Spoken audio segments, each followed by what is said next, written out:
Okay, all right. Good afternoon, everyone, then. Welcome again. So we're here at another set of Housing Policy Committee, today, 29th of January. I'll get everyone to introduce themselves in a moment, so we can do that. Just the usual housekeeping for anyone here. So we've got a few people in the room today.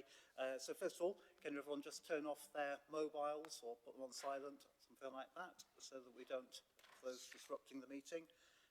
Maybe they're noisy laptops too. There's no fire alarm expected. Obviously, if anyone's in the room and wants to get out in the event of a fire, follow the people who do know where they're going and follow the signs.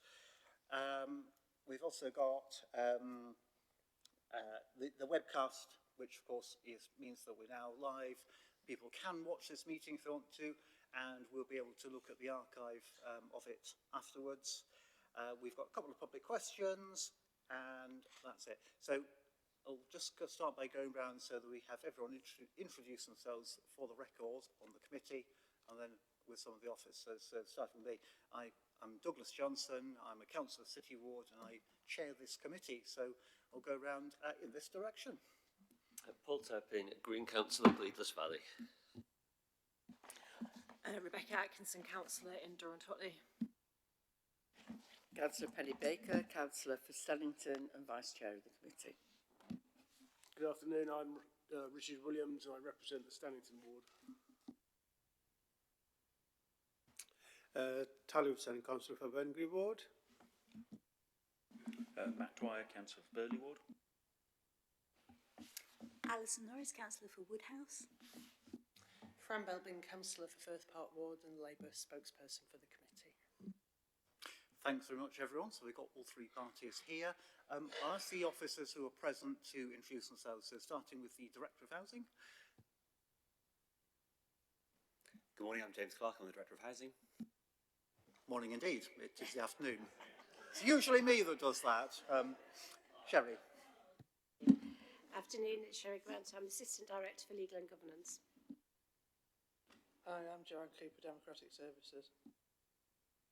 Thanks. And for any other officers who are going to present afterwards, I'll just ask you to introduce yourselves when you come up to the desk there. So, thanks very much. Turning to the agenda, so for anyone watching, the agenda is published online. So we've got, first of all, apologies. Everyone's here, so there's no apologies. The second is declarations of interest. Do we have any members needing to declare anything? Don't see anything, so I'll take that as none. Third is exclusion of the press and public. We don't have any reason to exclude any members of the public. No? Okay. Number 4 is the minutes of the last meeting. So first of all, just ask people to look at the minutes. They're on page 11, and ask if anyone is willing to propose those as an accurate record of the last meeting. Fran, so thanks. So Councillor Belbin's proposing that. Anyone want to second that? Oh, second by Councillor Turpin. Everyone happy with that as an accurate record? I think there's nods as yes. And just on that point, there is one matter arising in the minutes. It refers to the housing revenue account business plan. I'll just ask the director to mention briefly an update on the topic of rent convergence. So, James. Thank you, Chair. So, colleagues, some of you will have seen yesterday the government announced a suite of housing measures, including confirming their policy on rent convergence. So, when the committee considered the HRA business plan that's reflected in the minutes last month, the assumption at that point was that we would have £2 rent convergence from 26-27, so from April. The announcement yesterday is that's been put back by a year, so it won't be introduced until April 2027. And it will be £1 in the first year, then rising to £2 in the second year, and it will remain at £2 for the rest of the 10-year rent period. So the papers that go to full council next week will reflect that for next year's budget. There'll be an addendum to the main papers. And as we've said to members before, it's roughly a £3.4 million less income than we were expecting. And that will simply be resolved through a £3.4 million reduction in our revenue contribution to capital. There will be a longer term impact on the business plan because things kind of stack up over 30 years. We'll need a few more days to work through that, but I thought helpful for members members to understand the position on convergence. Thanks, Chair. Thank you for that. I thought it was helpful to have that hot off the press news coming from someone who actually understands the fine technical details of that and what it means. I think it's fair to say it's a disappointing tone from government. It's not what we wanted, but it is possible to deal with it, even if it's not the news we wanted. But so thanks for informing us on that, and I'm sure that members will get more of an update in due course. So that's the minutes, that's done. So now move on to the public questions. So just to summarise, so we've already had some written questions in and there's some answers published on the website. So we had one particular question about progress on the Gleaders Valley vision for the valley and what's happening there. We've then had a set of questions from Peter McLaughlin, who's here today, and they're published on the website. And so what I was going to do was take the verbal questions here, the supplementary questions. So we've got Peter first, and then we'll go on to Gillian Creasy's questions. That's it. So, Peter, if you want to come up and sit at the desk here to ask the questions that you've got. So just to be clear, we have got, so I'm just looking for my notes here. So we've got a note of the original questions you asked, which are in connection with the high-rise tower blocks, and we've got a note of the extra questions, supplementary questions that you wanted to ask. And yeah, so if you want to ask those specific questions, and then we'll just go and give you a short answer now, and if necessary, follow up anything further in writing. Well, I've nothing really to add to the supplementaries that I've submitted. Anyway, it's for other members that may not know who I am. I'm Peter McLaughlin from the Neverthorpe Tower Blocks. I've lived in the tower blocks now for 40 years, so I think I have an understanding of what life is like living in tower blocks, and in particularly about the amount of vulnerable people that are housed in these tower blocks at an increasing rapid rate.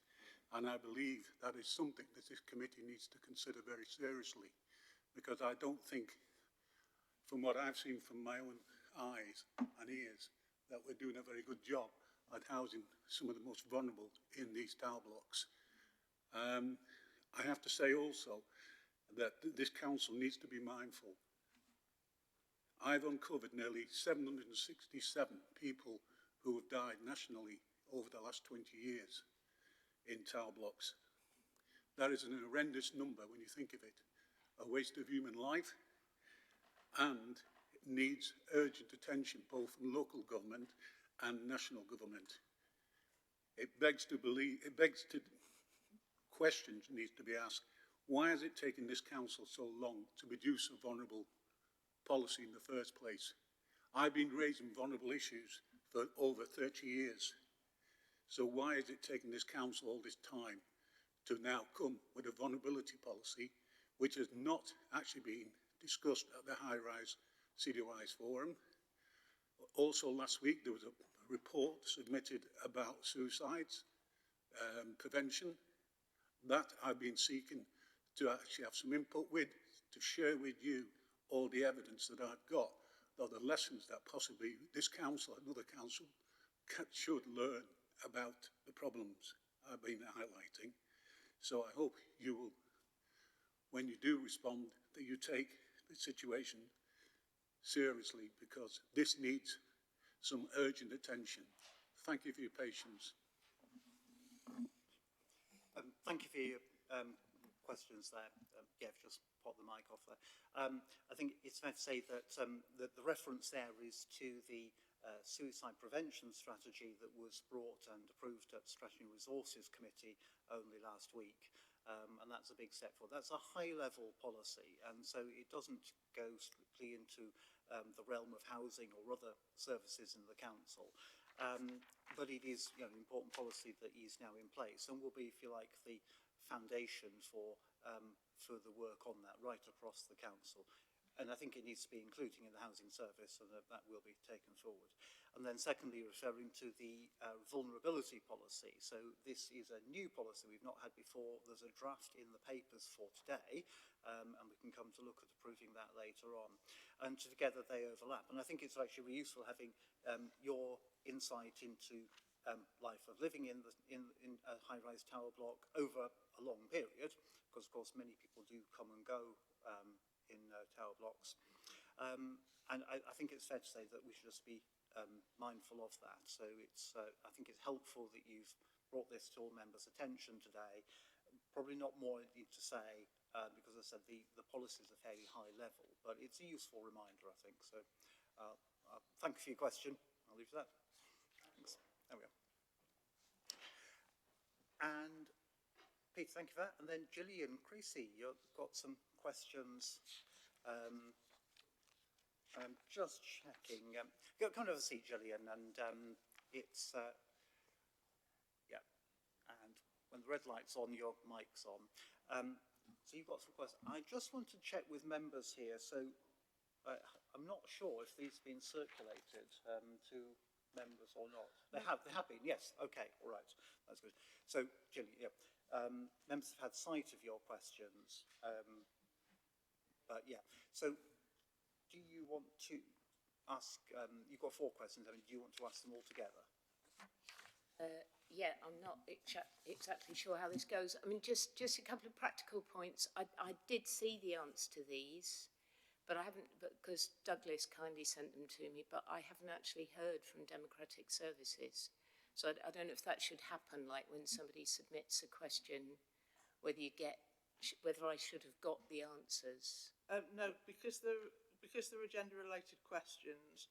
Okay. The answer is usually given by the chair at the meeting. Okay. So we can't give you the answer until after the meeting, you know, when the answer's being given. So after the meeting, we'll send you a written So the whole version. thing about supplementary questions doesn't apply to questions not to agenda-related agenda. questions.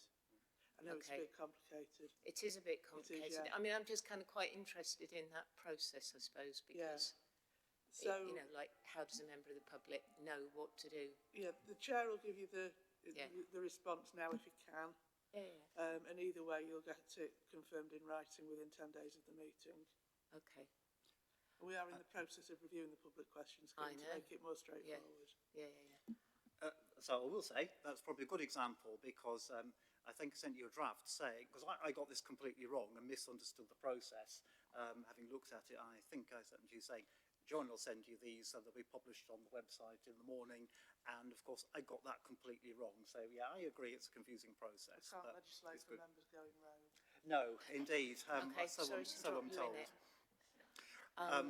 So the thing well. about supplementary questions, it's not like supplementary to the answers, because I wouldn't know the answers. In the case of agenda questions, it isn't, because the agenda questions have to be asked after the agenda is published, so there's a shorter time scale. In the case of questions relating to the remit of the committee, like Peter asked, that's a bit earlier on, so there's time to submit a supplementary question for that.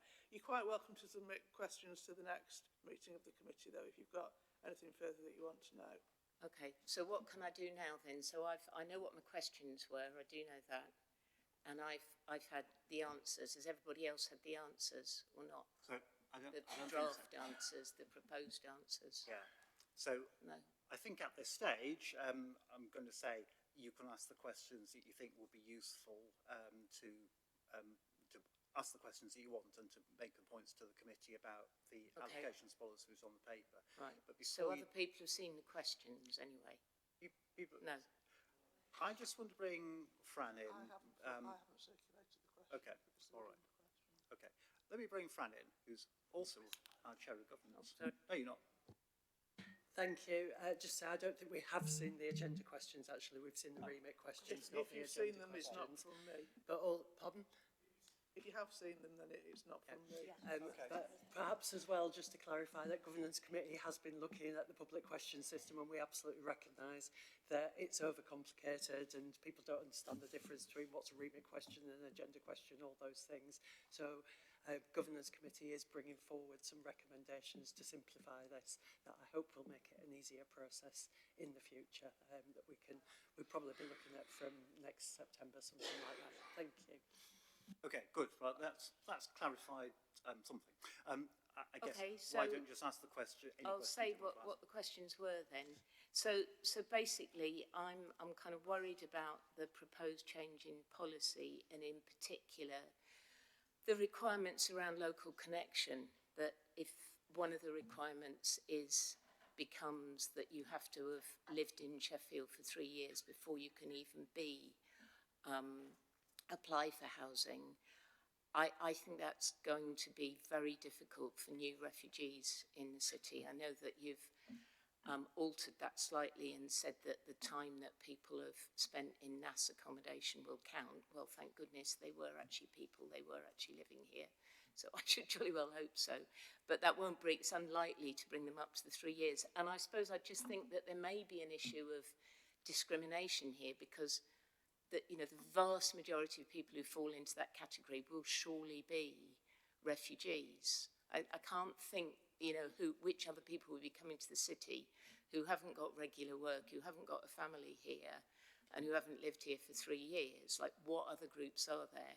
So my question was, how many people do you think will fall into this category, and what percentage of those are likely to be refugees? And the answer was, we don't know, and we don't know. So that kind of makes me think, like, how have you managed to do a sort of equalities assessment when you don't know that critical thing? And that, in a way, it doesn't make any difference, because, like, the list is so long that unless you've got priority, you're not going to get a house for years and years and years anyway. So in a sense, it doesn't matter, and it's more important that people are getting support to find their way into private housing. Fair enough, I accept that. But I do think there is an issue for people newly arrived in the city to feel that they're here on the same basis as others. And that kind of brings me to, I asked 4 questions, but I'll just talk about the last one, which was about the kind of ease of using the online system. So I know that's changed. And I know, because I've been helping a refugee to try and make an application. And when I helped him, so he's on the list, he's come before these policy changes, he makes the application, and he said to me, oh, I feel great now, I've applied for 3 houses or flats. And actually, I know that this is pointless, it's completely pointless. But that it's not flagged up. So the answer to that question was, that information is available in real time on our new system. I couldn't see it. Obviously I'm not good at these systems, as you've discovered from my first questions, but it's not obvious. And I just think you ought to be honest about it.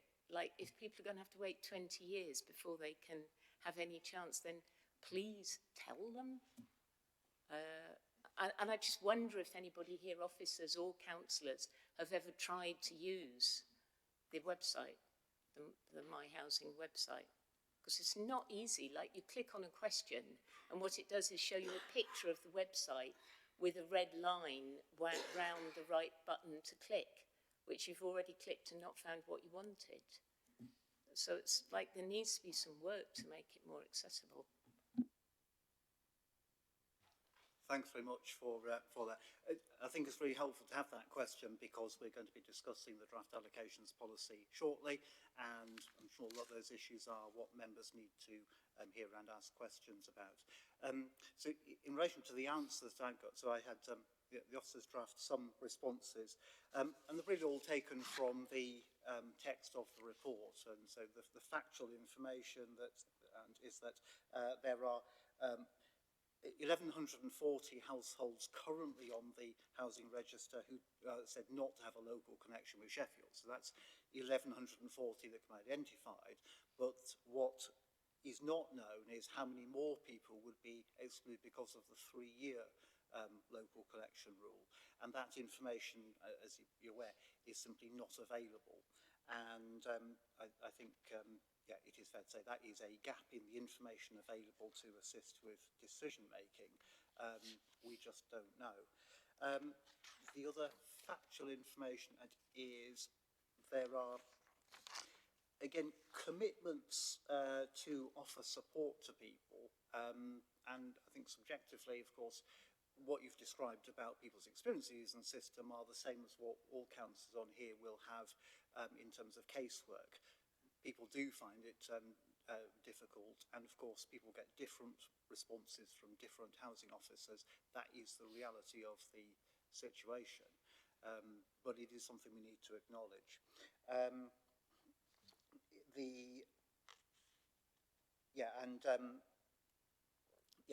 There is the point about support that's promised there, and then finally the point about honesty. Again, it is something I can tell you that all members have discussed this approach in the working groups leading up to this, about the fact that a lot of people think they're bidding, and people generally think that the more they bid, the more likely they are to get a property, and that's not the case. And the experience you've just described of someone being really pleased because they think they're in the system and underway is misplaced, if you like, and I think that's something that with all our constituents we shared. It's something to discuss. I think we might have to see how this plays out in the discussion on the allocations policy. So I can't give you a comprehensive answer that's the clear view of the committee before we've discussed it and come to some sort of resolution. Thanks for that. Thanks, Gillian.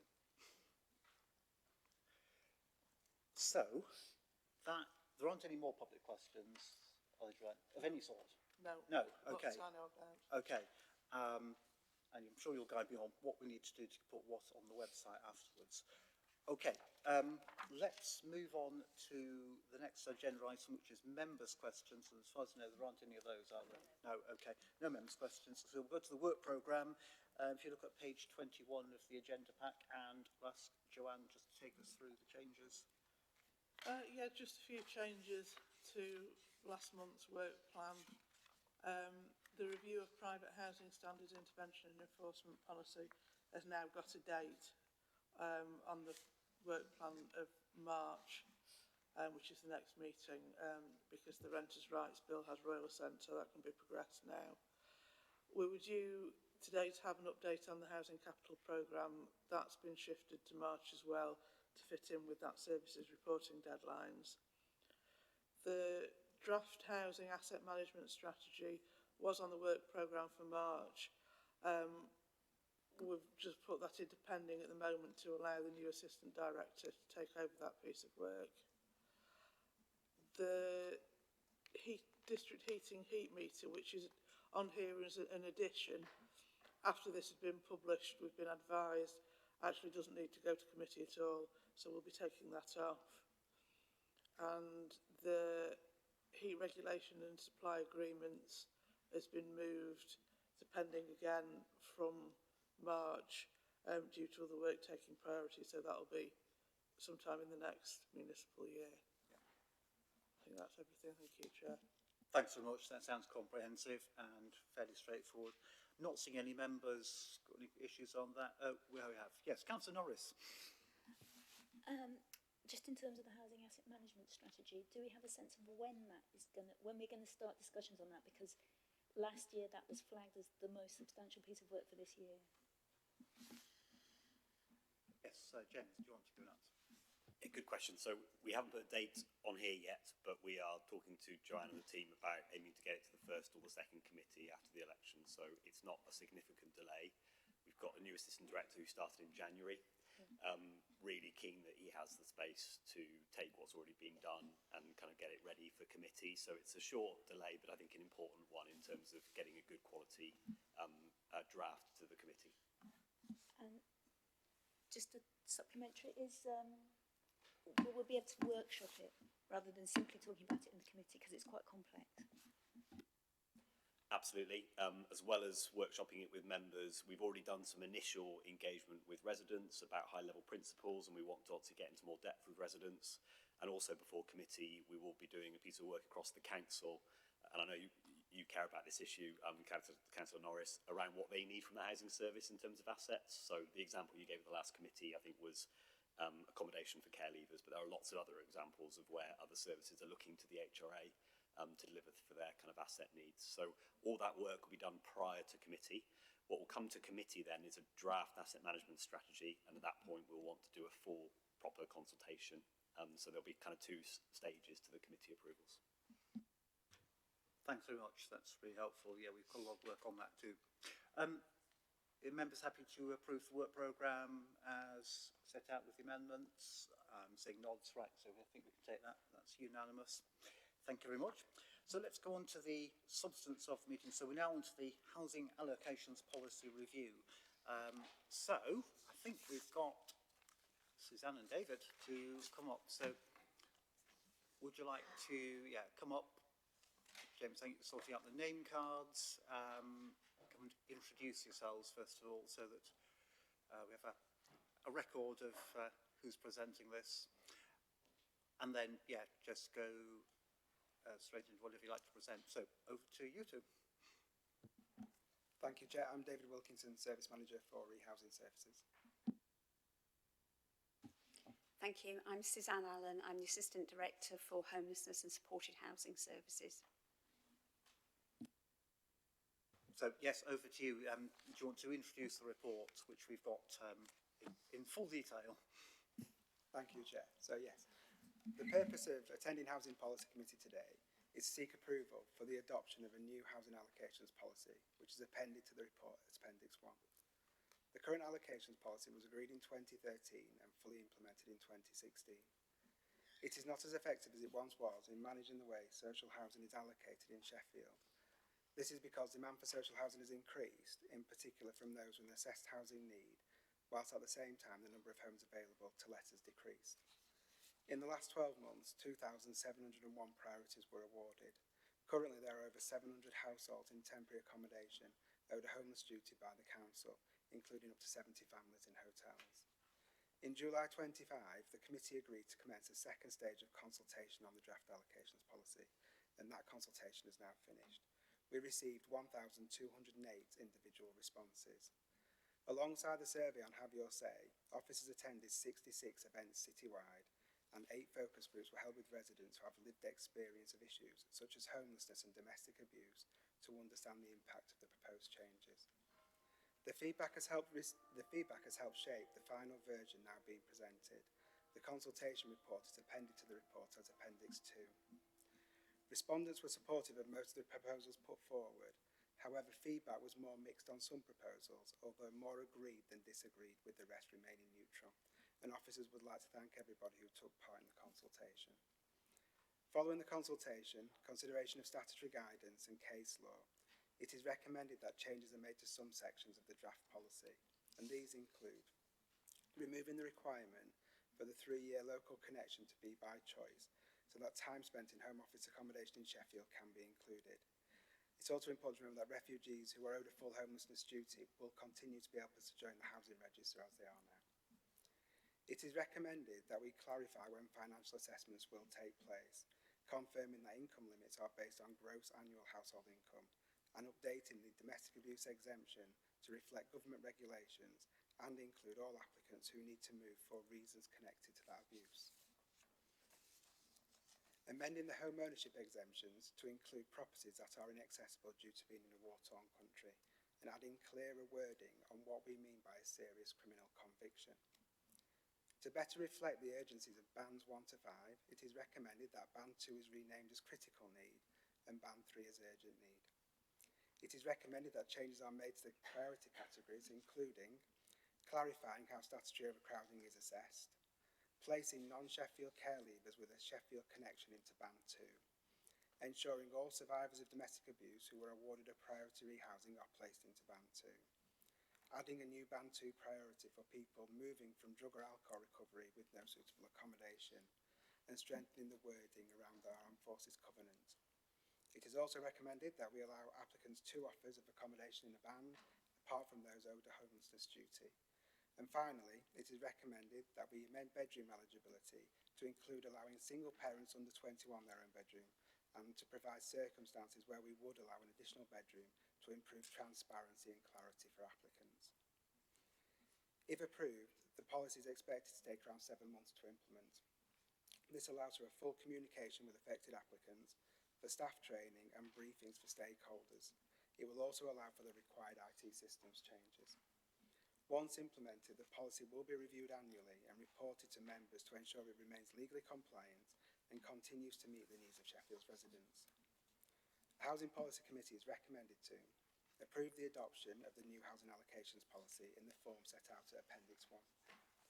Agree that the planned target date for implementation of the new housing allocations policy shall be September 26, and grant delegated authority to the Director of Housing, in consultation with the Chair of the Housing Policy Committee, to formally agree the exact date and arrangements for when the new policy shall take effect, including altering the implementation date should that be necessary. Grant delegated authority to the Director of Housing to undertake all necessary further steps and actions required in order to formally implement the new housing allocations policy, and agree that 12 months after the implementation of an approved new housing allocations policy, a review of its effectiveness shall be undertaken and presented back to Housing Policy Committee for consideration, and that thereafter reviews will occur annually. Thank you. Thanks very much. Suzanne, anything that you need to add from your position? No, I think the report's quite comprehensive, and of course I'm here to answer any questions that members have.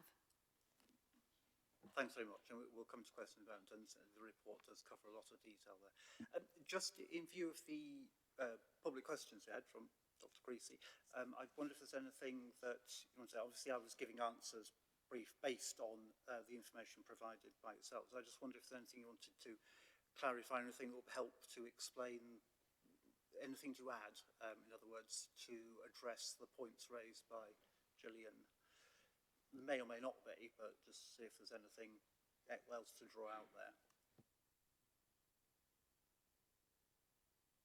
I haven't got anything to add that isn't in the report. The only observation I would make, I fully accept some of the issues that were raised about people's understanding and accessibility, and what we're intending to do if the amended policy or the new policy is approved is during the implementation phase hold a series of workshops where we will involve people with lived experience in helping us with what communications need to look like, what information and procedures we need in place to best support people to understand their housing options both within the register and other options that are available to them. Thanks. I think that will be very welcome, actually. I appreciate it's quite a long lead-in period before the policy would come into force. But yeah, that whole aspect of training and culture within the service and just sharing expectations, I think will be very welcome on so many grounds. So that is a step forward. So thanks for that. Right. Okay. So we'll go to members' questions now. So I think first is Councillor Dwyer. Yeah, thank you. And thanks for all the work that's gone into getting this policy to committee. And I suppose my question builds on the public question, which was with limited stock, and this is about how we allocate that limited stock. But I'm interested how we support those that are currently on the waiting list into finding suitable alternative in the private rented sector. And what are we doing to proactively get that list down so people are happy? Yeah.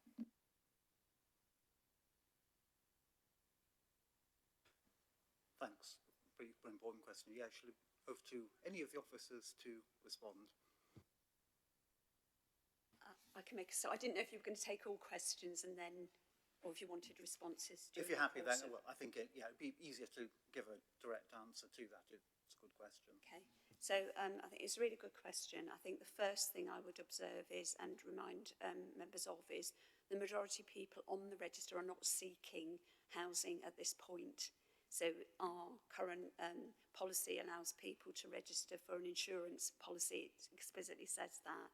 And the vast majority of people are not bidding for properties now or contacting us about their requirement to move. However, for those people that do need to move, we already provide advice about what their other options are, as well as looking at social housing.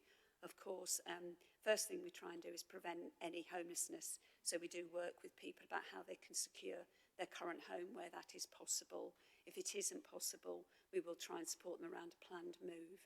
Practical help we give to some people who need to move quickly is, if we can't prevent that homelessness, we will work with private landlords to secure accommodation. We do have schemes that enable us to do that. There are also other organisations in Sheffield that support people with access into private rented. We're looking how we can expand that, particularly for people who are most at risk of homelessness, who may not be owed those full duties. So I think we've got good examples where we have done work to help people who would otherwise be rough sleeping. We're also trying to make sure that we are planning moves with people earlier, and that includes people who are in asylum accommodation provided by the Home Office. So we're working with them about, can we have earlier notification and do more work upstream? So I think the reality is the majority of people are not currently looking for accommodation on the register. However, where they are or might need homes shortly, us and other partner organisations do give advice on how to access housing, notwithstanding there are challenges around that on affordability and the available stock in the city. Thanks very much. Councillor Dwyer, I don't know if you've got any follow-up, you're happy with that? Okay. Right. I mean, I suppose the question is, does that's all good work? It doesn't increase the supply of housing. It doesn't. So, to what extent does it affect the allocations policy? I mean, it is good, but there aren't any more houses out there or more homes that people move to, are there? Even if you, despite the work's done in the private sector, either of you. Thank you, Chair. I mean, obviously that's correct. That won't expand the number of homes, but the work of the team, such as the PRS, the Private Rented Sector Solutions team, that's about building partnerships and trust with landlords who otherwise wouldn't be interested in letting their properties to people who may be in urgent housing needs. So it's not additional houses in the city, but it is additional supply in that sense. And there's lots of good examples of where the team's managed to build those relationships with some financial support in some cases, to an extent where landlords feel confident enough to let to people who maybe historically would have been able to access social housing, but unfortunately can't anymore because of the lack of social housing in the city. Okay, thanks. Right, Councillor Turpin. Thanks.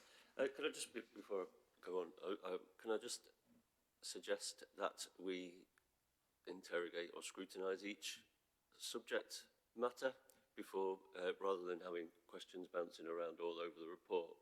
I don't know if anyone else had their hand up then to speak, but I put my hand up because I had something that's relevant to what Councillor Dwyer said.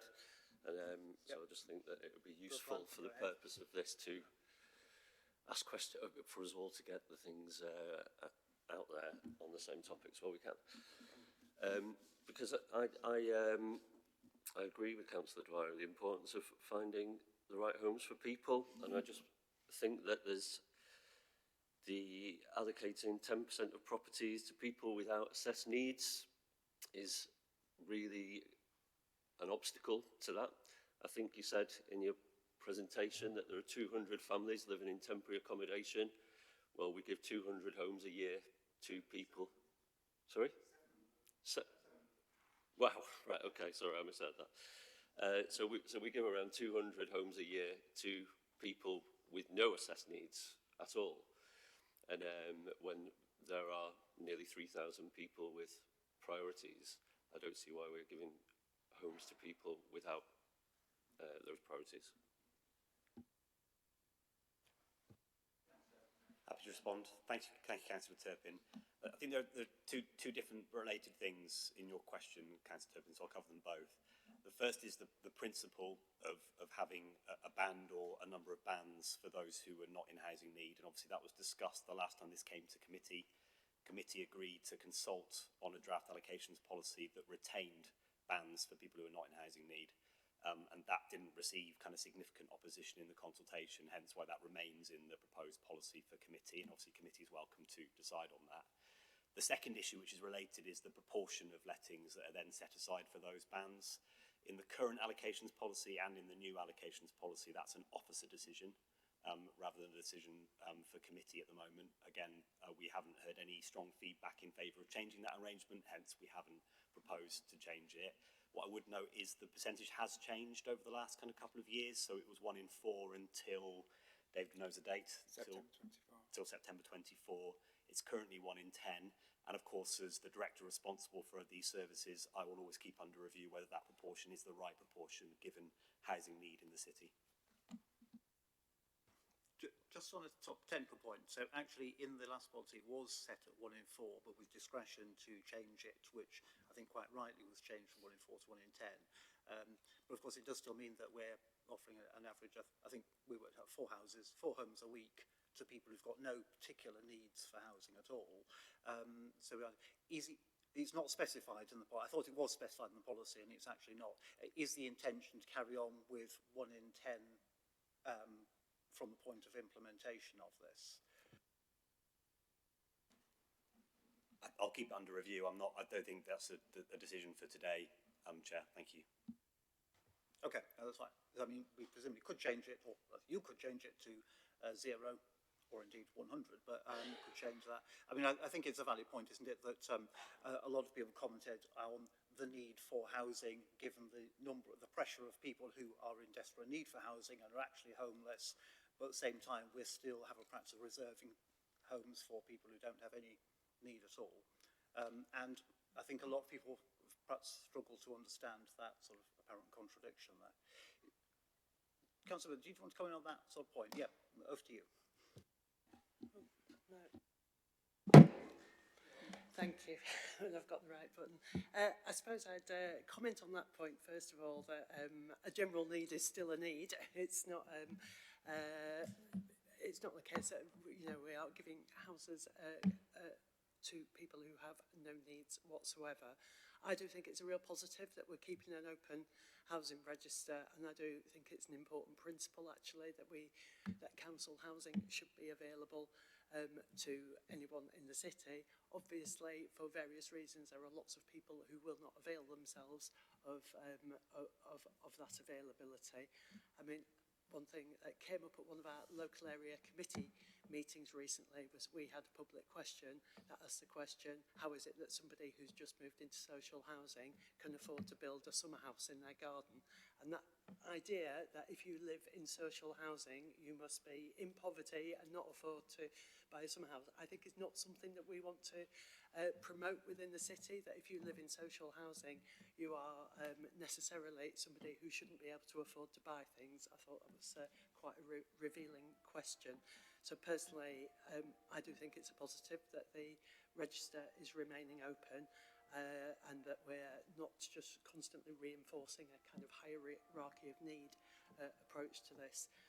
I wanted to come on to some of the other queries that were raised as well by the public question around well, I think firstly it's probably important just to think about why we need this allocations policy in the first place. I think you rightly said, it's way out of date, our policy, and currently we have so many people on the register. We are spending a lot of money on maintaining a register for which most people have got very little prospect of actually getting a home, and many of whom aren't even bidding for homes on there. And I do think that's an important fact, and that is costing us something like £250,000 a year. So I think that's it's very well, I won't say it's timely because it's overdue. I think that we've probably had to have a look at this policy, and circumstances have changed such a lot. So I think it's really important that we do make progress with this.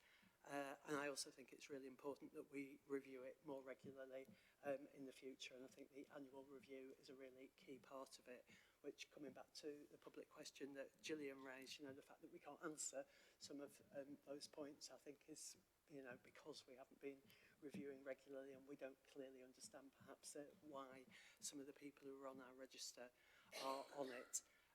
When it comes to the local connection question, I think you accurately described, Gillian, this by having the local connection, we know that there are people on the register who do not live in Sheffield. They may live in surrounding boroughs, etc., where they will already, and they are probably on our register indeed because we don't have that local connection, whereas the surrounding boroughs do have a local connection test as part of their policy. And so there's a risk that we're kind of attracting additional people onto our register simply because we don't have that local connection criteria, and that's I think it is an important criteria to introduce, so I'm equally pleased that we've made sure that we're including the time in home office accommodation towards that. And again, that we're clearly recognising that being on the housing register is not a quick route to housing. It absolutely isn't, you know, as the thousands of people who are languishing to some extent on the list. No, you know, just being on the housing register does not guarantee you anything like a quick home. So generally, I just wanted to speak in support of the policy and address some of those points, but I was really pleased to hear Suzanne's answer as well around how to make the systems themselves more accessible and using that lived experience of people to ensure that this is, you know, it's a complex policy, let's be honest about it. It's not easy stuff to, and I think that's unavoidable, but making the systems that people use as accessible as possible is really important. Thank you. Thanks. I just wonder, there's quite a number of points in there. I mean, perhaps I can get to respond to them. But just on the waiting list point, I mean, I wasn't sure. You were saying that, are you saying that you're in favour of having a waiting list despite the cost and the fact that the vast majority of people are not going to get rehoused, or saying that was a problem? I was speaking in favour of an open register but with the restrictions that are proposed in the policy, which will bring down the numbers considerably. Thank you. Okay.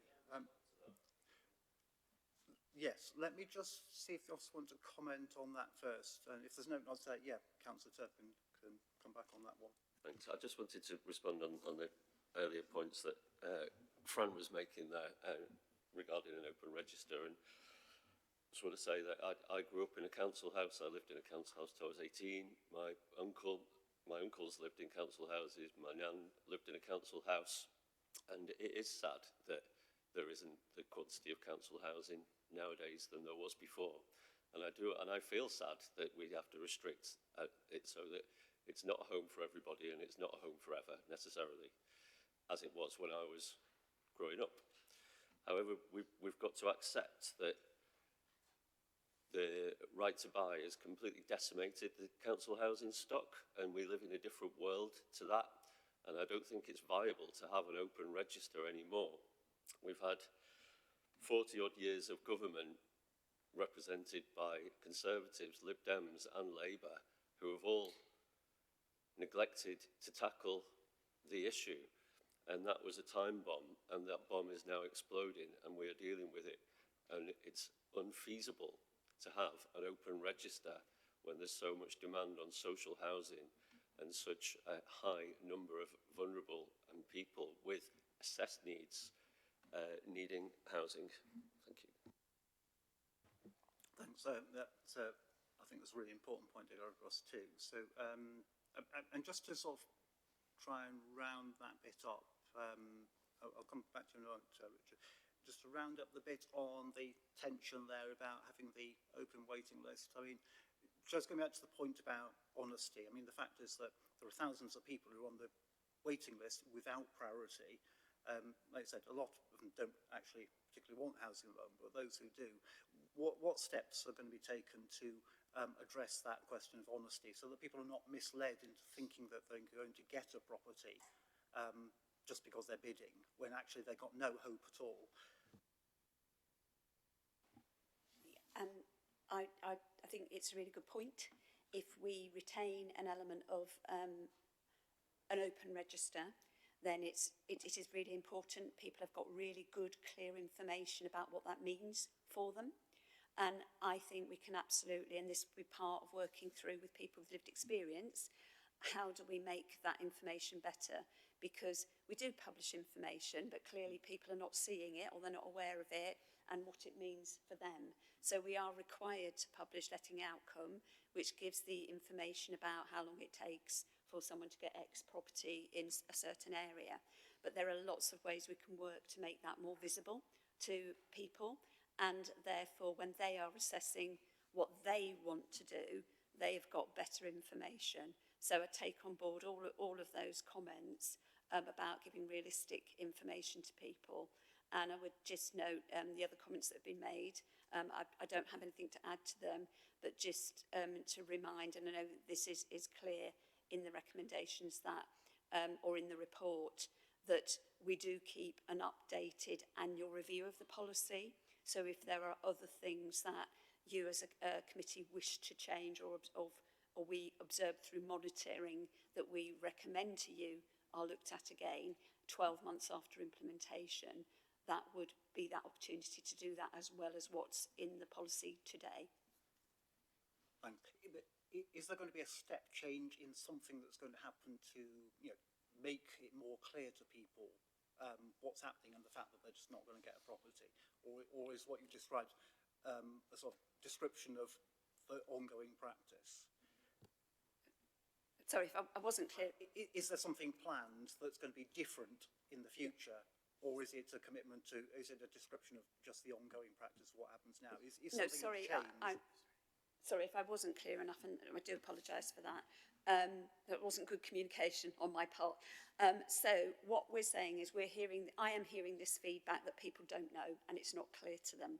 And I think we do provide some information, but it's clearly not accessible and people are not all understanding that. So our commitment is part of the ongoing communication review is to say, right, we need to do that different then. So what can we improve about that? And there will be a full implementation plan if the policy is changed, so that we are working towards that, and that will include communication. So there'll be a build-up to explain to people what the changes are going to be and how that will affect them.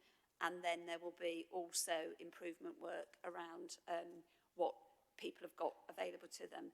It is part, it's part of what we're doing as housing, but there's also part of our Future Sheffield work about how we are working as a council to make sure all of our information is more accessible through different channels, and we are linking in. We're very much part of that as well, which will open up other opportunities that we haven't currently got to improve communication.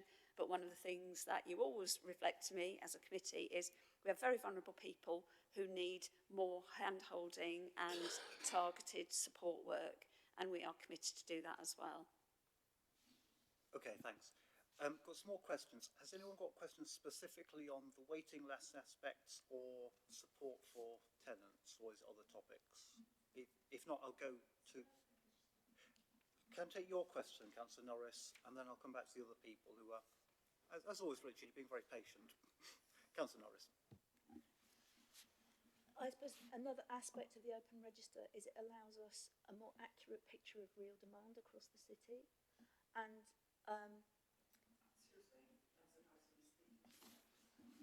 yeah, one of the advantages of open register is it allows us a more accurate mapping of real demand across the whole city. And of course we have to be, this is all about matching, we have more demand than we have supply, and we have other, the whole work of the Housing Committee in other areas is about increasing supply as well, both through acquisition and through building. But I support that we're not closing it to people who have a need, but it's not an urgent need. So we still have a sense of what the scale and location and type of that need.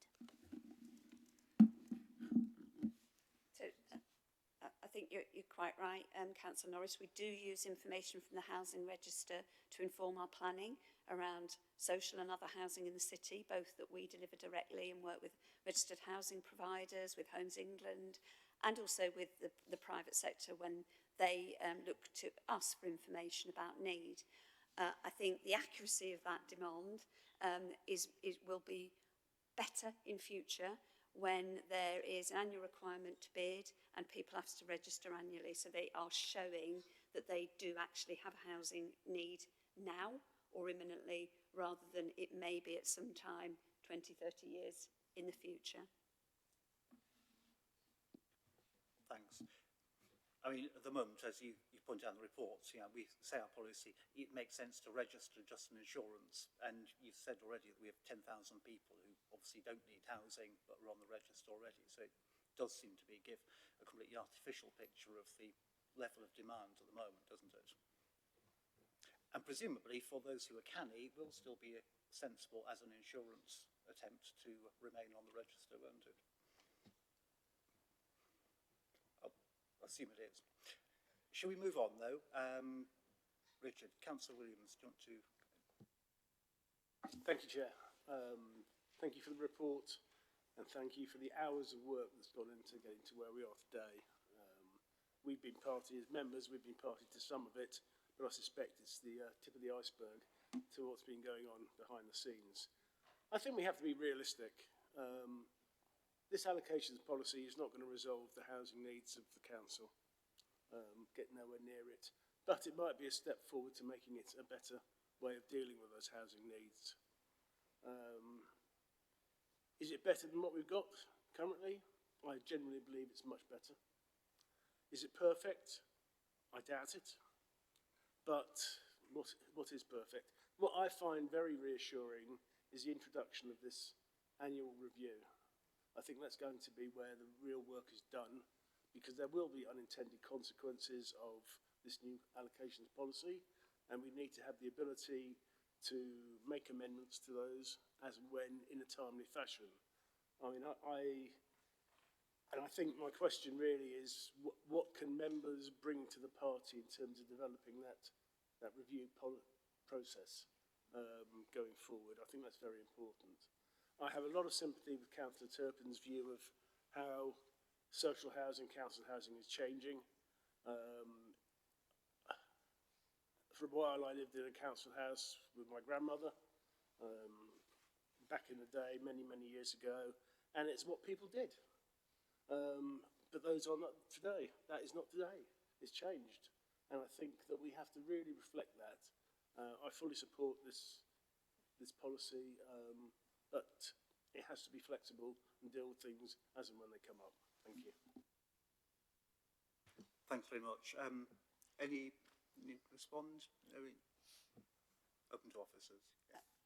Thank you for the appreciation of the work that has been done, and it has been extensive. So, as well, but also you as a committee have really supported us in that development work, which we have very much appreciated as well.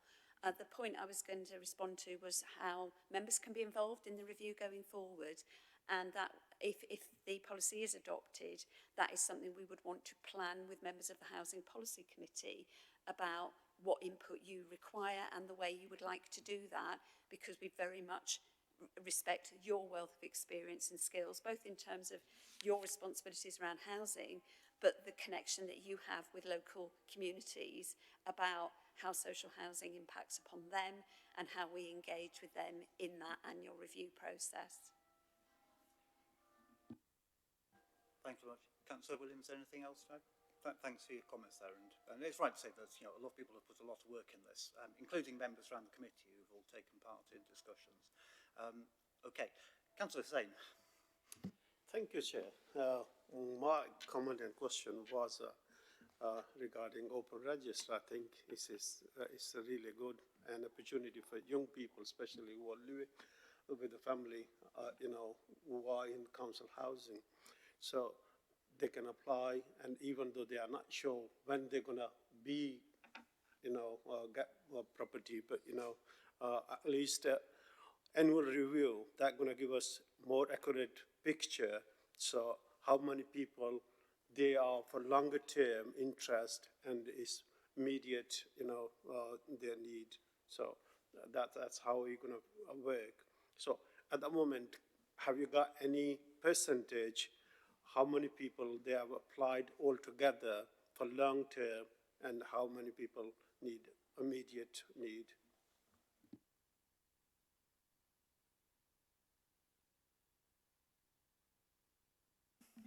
Thank you, Councillor. Thank you for your question. So in terms of the housing register and knowing who's on there and actively bidding and not actively bidding, so out of a register of nearly 30,000, 10,000 have never placed a bid. And the oldest application on there is from 1961. They bid once in that time for a property and they refused the offer, and they've never bid since then, and that was over 15 years ago.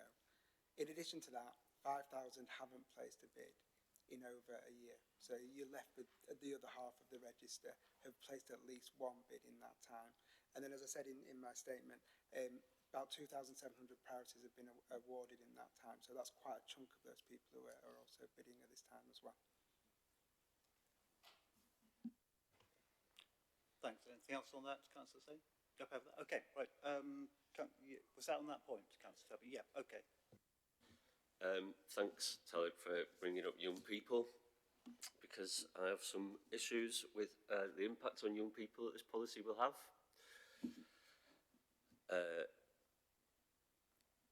In regards to sharing bedrooms and size of rooms,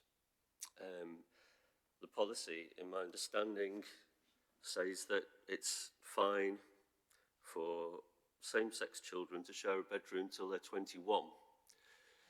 I don't think that's fine. I would even go as far as to say that in those circumstances, children or young people, as they would be more likely called by 21, are at a disadvantage from living and growing up in a council house. I'd also draw the connection to the size of rooms and overcrowding, whereby the policy appears to say that it's fine that a living room can and should be used as a bedroom. I don't think this is a positive policy point at all. I don't think it benefits young people. I think it's discriminatory towards young people. Yes, thanks. They're quite important points. Can we get the officer's comment on the approach to the requirement to share bedrooms? The information is correct that's in the report. I note the comment, but I don't have anything to add on it. So the information is correct about bedroom sharing, and that a living room can be considered a living area. Oh, sorry, a sleeping area. Taken into account when assessing how many rooms in a property could be used for living and sleeping. Thanks. I think James wants to come in. Just one bit of context for the committee as well. We obviously have to write this policy with the stock that we have, not the stock that we'd like to have. We have a severe shortage in particular of 4-bedroom and larger properties, and we have a significant amount of need for those properties.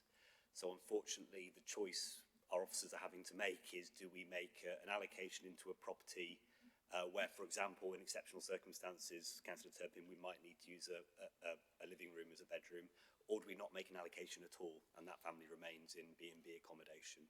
That isn't always the case, but I think that's really important context for the committee to recognise that there is a particular shortage of those larger properties, and that's where some of those policy points that you've just flagged, Councillor Turpin, particularly come in, I think, in those situations. Right, let me just, I think you want to come on this point. Bex, did you want to come in at this point? Do you want to come in now, because you're not spoken yet, and then Fran, I'll take you. No, it's just a quick one. I don't have a particular issue with same-sex children sharing a bedroom. I've got 9 and 10, almost 11-year-old boys, and they share. I don't think they're at any particular disadvantage in that area. I mean, I understand different people might think differently, but I think that's a normal, everyday thing that happens in if you're privately renting, if you own your own home.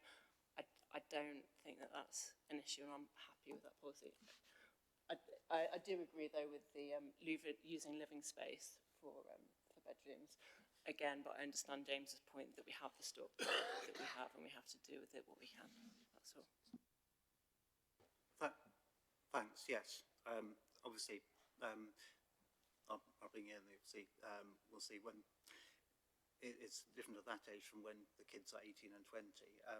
Before I bring the officers, Fran, did you want to come in first before I bring the officer in to respond to both of us? Yeah, Councillor Belby. Thank you. I think, first of all, on that point, I just wanted to clarify, I don't think there's any change in this policy around that. It's around the bedrooms requirement was my understanding. This is as our existing practice that's going into that, so I don't think we're changing. So I just wanted clarity on that. And also just on, I do agree on the sleeping in living rooms point. I think my understanding is that when we're allocating council housing, we don't allocate people to sleep in living rooms. It's when families grow during the course of and may then theoretically qualify for rehousing that we would say, and that's the point that James was making, I think, about the availability of bigger stock. So we wouldn't put somebody into a property saying, but you have to use the living room as a bedroom. I just want to be clear about that. Yeah, thanks. Good point. Can we get the officers to respond to those points? Thank you, Councillor Belbin. So, yeah, just to clarify, in terms of bedroom eligibility in the draft policy, the change there is children, in the current policy is 16, it's proposed to change to 21. In terms of allocating a property, we will take into account parlour rooms as a bedroom, and that could be classed as a living room. Where living rooms might be considered as sleeping rooms is in a different section of the policy, and that's around statutory overcrowding. And in that part, we consider statutory overcrowding in line with the Housing Act. So we would, at that point, assess in that way. Assess but not allocate. Well, not allocate. Yeah, just be clear, assess but not allocate. Yeah. So to Councillor Belbin's point. Let's just be clear. So just on Councillor Belbin's first point, there's a change in the policy that came in at the last minute, isn't there? Do you want to, it's not in the report, but it's in the policy. Do you want to explain what it is?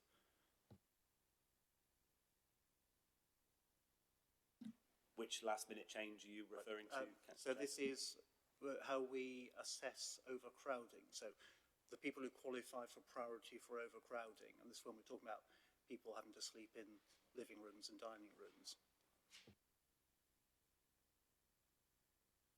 So, sorry, yes, within that section, what we clarified there, and this was some confusion that was raised, as we'd mentioned, the bedroom standard, so that has been removed, and we've been really clear that we only apply the Housing Act in there, which does mean that bedrooms, living rooms would be classed as part of that when assessing.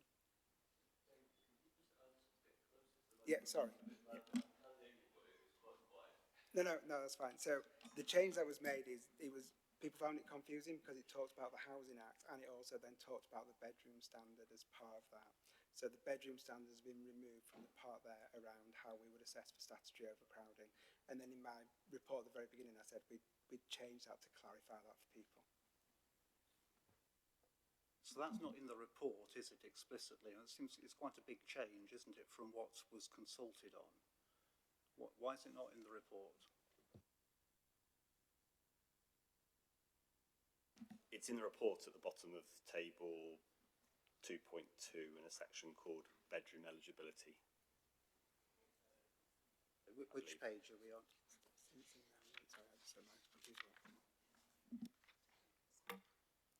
Sorry, if you've got a page number there, it's... Yeah.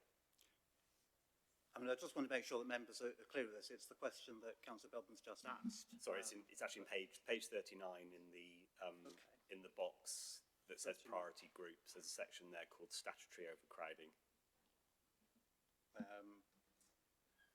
Yes.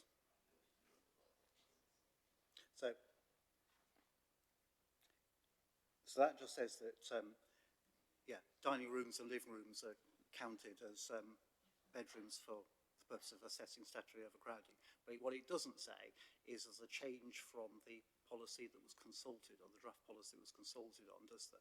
I don't think members have been informed of this, have they?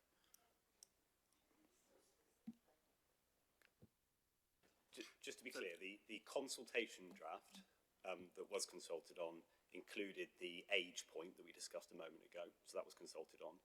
This table is our recommendations to committee for further changes. In this case, quite a minor change. It's just clarifying how an assessment works. And because, as David's referred to, it was felt by members and others that the wording was unclear. So this table just brings together all of the changes we've made since the consultation. Some of those respond to the consultation. Some of those respond to subsequent debate with members at the workshops.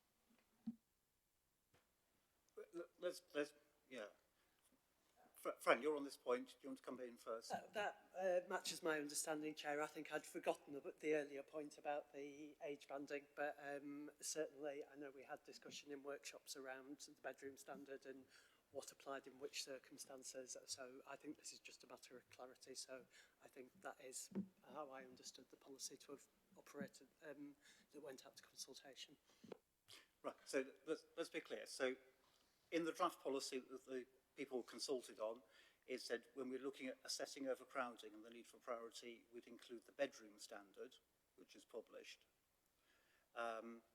And in this policy, that's been removed. So we're back to the very basic statutory overcrowding, which is the proper sort of Victorian levels of overcrowding. Well, that's not really addressed in the report. And also seems to conflict with government guidance. So the draft policy was in line with government guidance, but what we're proposing today conflicts with government guidance on assessing overcrowding, doesn't it? Well, I was just wondering why that is and why that's not very clearly addressed in the report, because it just seems to me that it should be if we're going against government guidance and against what we consulted the public on. Thank you, Chair.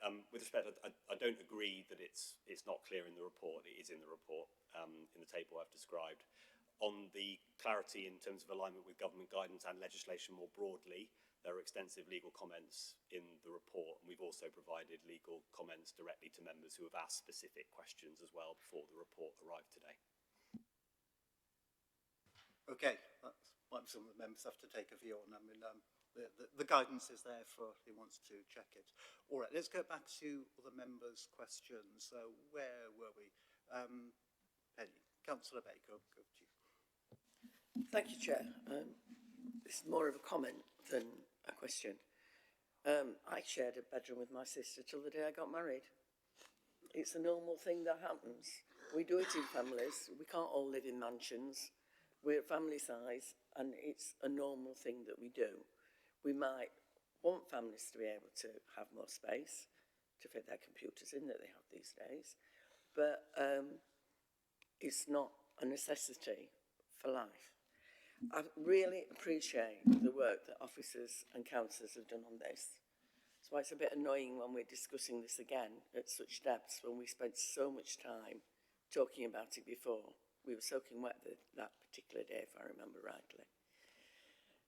We've discussed it at length. We've been in every bit. We know it's not perfect. We know there's more work to be done. How we can squeeze more work into a day sometimes, I'm not quite sure. But that is why we built in an annual review. We need to get it right for the houses we've got now and for the people who are demanding properties now. It's going to change. It's going to change over the years as time goes on. We have got to also look at the acquisitions policy and how we can acquire properties. And as has already been said today, we are in desperate need of 4-bedroom properties. And we have acquired some this year from various places, including the Sheffield Housing Company. So we're working hard on that, and it's something that I think has got to be taken hand in hand with this. We are also in the future going to look at the policy where we support people who want to downsize, as well as people who want upsize. We've got to look at how we make mutual exchanges easier and more appropriate, because having a lifetime home doesn't really work anymore. But I think for the allocations policy we've got now, it's a really good step forward in the first place. It will allow us to look at what the real and true demand is for properties in Sheffield. We've not got a real vision of that now, not when we've got people on there that we know are never going to apply for a property.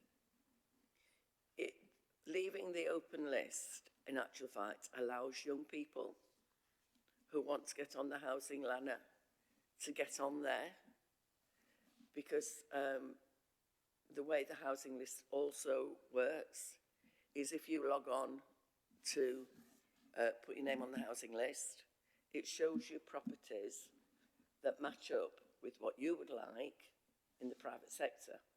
I know that because my granddaughter did it, and she came up, oh, I could have that one or that one, and there were private sector properties, which is a really good point in a city that has so few council houses now, and they are council houses.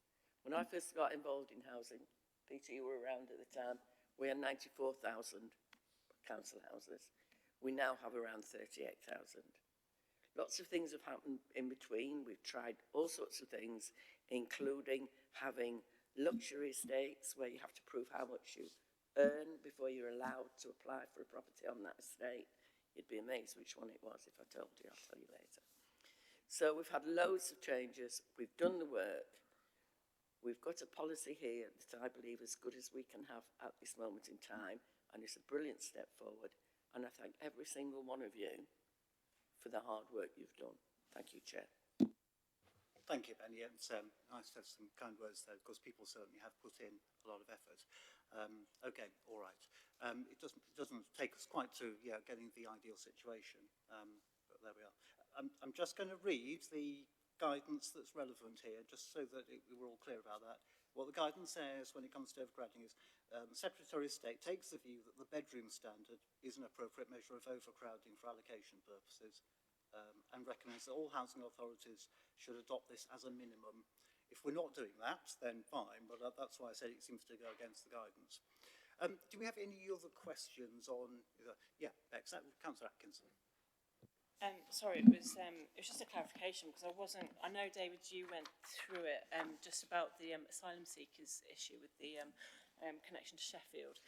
Were you saying that we're proposing that they're added to the exemption, or what is it? Because I have read this, but I'm still a little bit unclear how they would be treated. Yeah, good question. Yeah, James? Thanks, Councillor Atkinson. I'll give David a break. So the bit that David mentioned at the beginning, which is explicit in the table, is we have clarified in the Form 2 that stays in home office accommodation will count towards the residency period for the purposes of meeting the local connection test. Whereas in the consultation draft, it wouldn't have counted, because home office accommodation, asylum seekers obviously have no choice about where they live. So we've made that clarification, just to be clear. But it's still 3 years, yeah. Unless we owe you a main housing duty, in which case that's kind of, you're exempt from that anyway and you're on the register. Yeah, thanks for clarifying that, James. That's okay, Councillor Atkinson. All right, anyone else questions? Councillor Turpin. Thank you. I mean, I've got a serious issue with this part of the policy, and of course we could have provided an exemption to refugees and asylum seekers, as other cohorts have been provided an exemption to, and it does feel like a little bit of the deserving exempt, or in the case of refugees and asylum seekers, the undeserving not exempt. It's a halfway line to say that you can count home office accommodation. We know that that's still going to have a negative impact on a lot of people, on the majority of people from that cohort. I think it goes in conflict with Sheffield's claim to be a city of sanctuary. I think it's discriminatory. The Equality Impact Assessment even quotes Sheffield as a city of sanctuary, but we are not a city of sanctuary unless you've had 3 years in home office accommodation. So I don't see how that works, and I think that's really dishonest. I would also say that from the consultation, the recommendation from the focus groups and from the collective organisations who deal with asylum seekers and refugees was to provide an exemption. That has not gone into the policy. Also, I'd like to read out something from Dr. Chris Bronston, who is a GP at the Mulberry Practice, which is a specialist centre for patients that are living in Sheffield and are either seeking asylum in the UK, homeless, or living in a hostel. He said, hugely concerned about the qualifications criteria in the housing allocations policy. If the criteria is going to exclude large numbers of refugees, Sheffield already has a large number of homeless refugees. This policy will lead to more homelessness and directly discriminates against refugees. Homelessness has a huge detrimental impact on the physical and mental health of refugees. In discussions, we also, it was raised by officers, I can't remember exactly who, sorry, but I think Nottingham have a specific exemption, and the specific wording that's used in Nottingham was looked at, and we could have just adopted that wording, or we could have written our own wording. There is no reason in terms of helping some of the most vulnerable people in the world why we cannot have an exemption for refugees and asylum seekers. The refusal to have this exemption is purely political, and it is the worst of politics. It is racist, it is unfair, and it is hypocritical. While less than 2 months ago in this chamber, we reaffirmed our commitment as a city of sanctuary. I have to agree, but officer, do you want to respond to that? It is an area of significant concern, isn't it? Thank you, Councillor Turpin. Firstly, I acknowledge that this is a difficult area, and we debated it a lot, didn't we? And we had lots of really helpful consultation feedback. All I can really do for the committee is explain why we've recommended what we've recommended, and ultimately it's a decision for the committee. We consulted on a draft policy that included a 3-year local connection test without an exemption for that cohort, Councillor Turpin. As you referenced, there was some support in the consultation responses to introduce an exemption, but overwhelmingly the responses concurred with the draft policy on this point. And after further discussion with members, we didn't see a good reason to recommend anything other than the consultation draft, albeit with that kind of technical change around home office accommodation. So all I can do, Councillor Turpin, is really explain why officers have recommended that as the final policy. One factual update as well, you referenced in the quote, homeless refugees. Just to reiterate for members, if a main homelessness duty is owed, then the 3-year local connection test does not apply. Thanks. It is a really important point that people owed the full duty. Just want to be clear with people that we have a huge number of people who are, in homeless terms, homeless but not in priority need, who would not, and these are the people for whom the local connection test would apply, so they would be completely excluded from the housing register, wouldn't they? If they haven't had the 3 years in Sheffield. Yeah. Okay. Yes, so if you get full homelessness duty, you're okay, but otherwise, yeah, that's the problem area. Right. Anything else to add in response to the big question there? Councillor Turpin. Yeah. Thank you. Oh, happy to, if someone wants to go in first. Okay. I just wonder what impact this has on Sheffield's other policies, such as the City of Sanctuary and the commitment to being an anti-racist city that was came out of the the Race Equality Commission. And it feels to me like those other policies are, well, this policy contradicts those policies. So what does that mean for those policies? Will those policies prevent us from passing a housing allocations policy which is essentially racist? Or will passing this housing allocations policy mean that those other policies and commitments fall and disappear? Because I don't see how we can hold both positions at the same time. Yes, thank you. It's a fair point. I think what Sherry Grant wants to come in from the legal point. I really just want to come in on that legal point is that you're obviously saying that it's a racist policy. Officers have told you that obviously they've gone out to consultation on this particular point. There's always going to be a balance, obviously, with minority groups or whoever. I've really got to put it on record, as I've just said to the chair. I don't think there's any racism or anything attracted to, obviously, officers who've gone out and just done their job and their due diligence. And I think in terms of the equality and all of those, that has all been assessed by our officers. Everybody, all of that draft policy has been assessed for all of those elements that you're discussing today. I just wanted to make that very clear. Officers, it feels like it's been inferred that officers are obviously making this for reasons which is not true. Really. Can I just be clear as chair? I didn't hear any allegations anyone here as being racist. But the policy, and they've obviously the- put it together. Sure. The policy might be said to be racist. Some people have said that, but I'm not saying, not hearing anything to suggest that people here are deliberately racist. It's far from it. It's the consequences of the policy that we're looking at, and I think you're talking about the very real challenges of, of the situation we have. Okay. Thanks for your intervention, Sherry. Can I? Yeah, sorry, I'm not going to labour the point, but I just want to reiterate that when you say the response from the consultation, it's in the report that the focus groups recommended an exemption. It's in the report that the collective of organisations, I think this is like 30 odd organisations, recommended an exemption.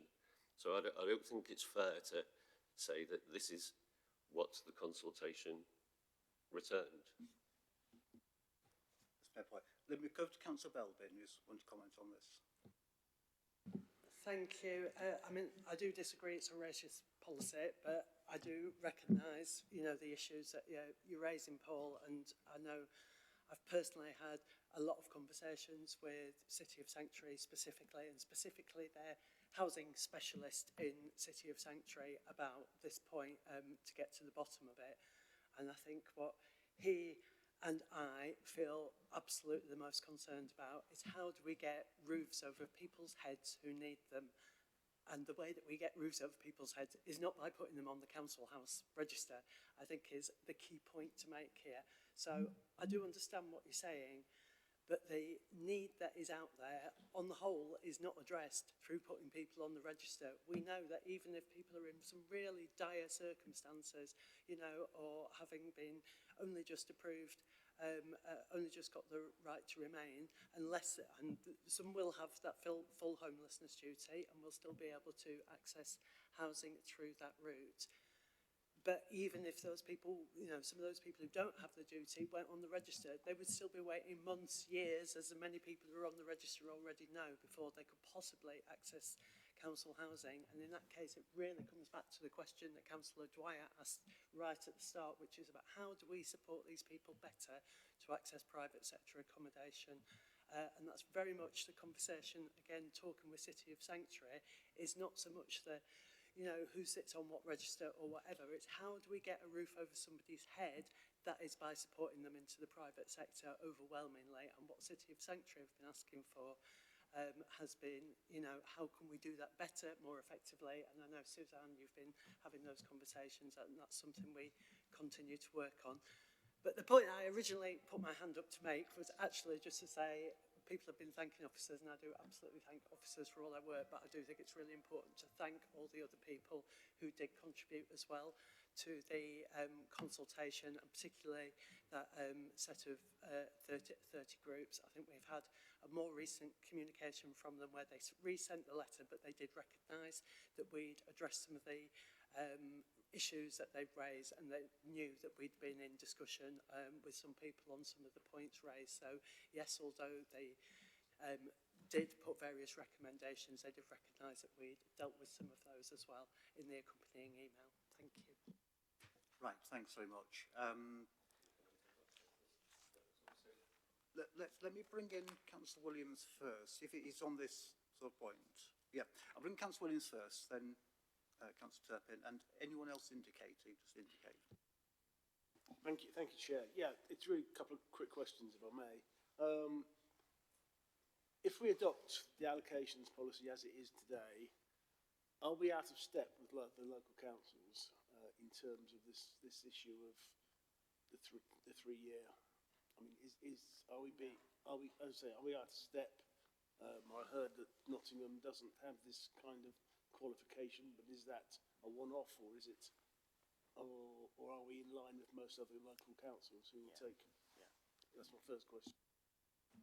Absolutely, although I would just clarify, Nottingham also has a local connection test. It's just they also have an exemption. I think they're one of 2 local authorities who have an exemption to the local connection test, which I think is the point that Councillor Turpin was referring to.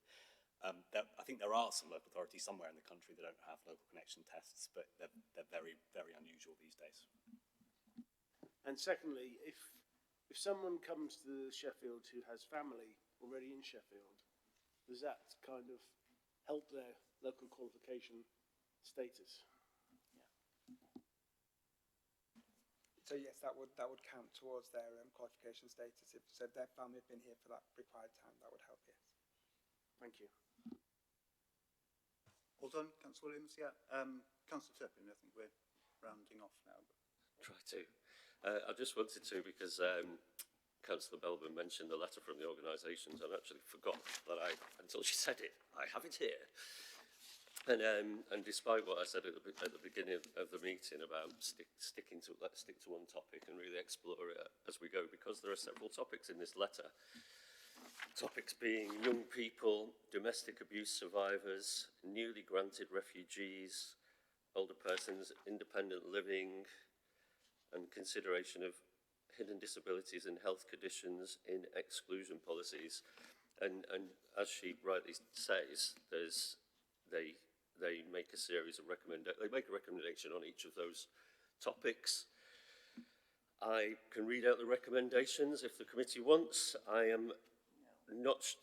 Sorry, Penny, I think that's a little bit rude. You know, people didn't vote in a referendum to change to a committee system for decisions to be made behind closed doors.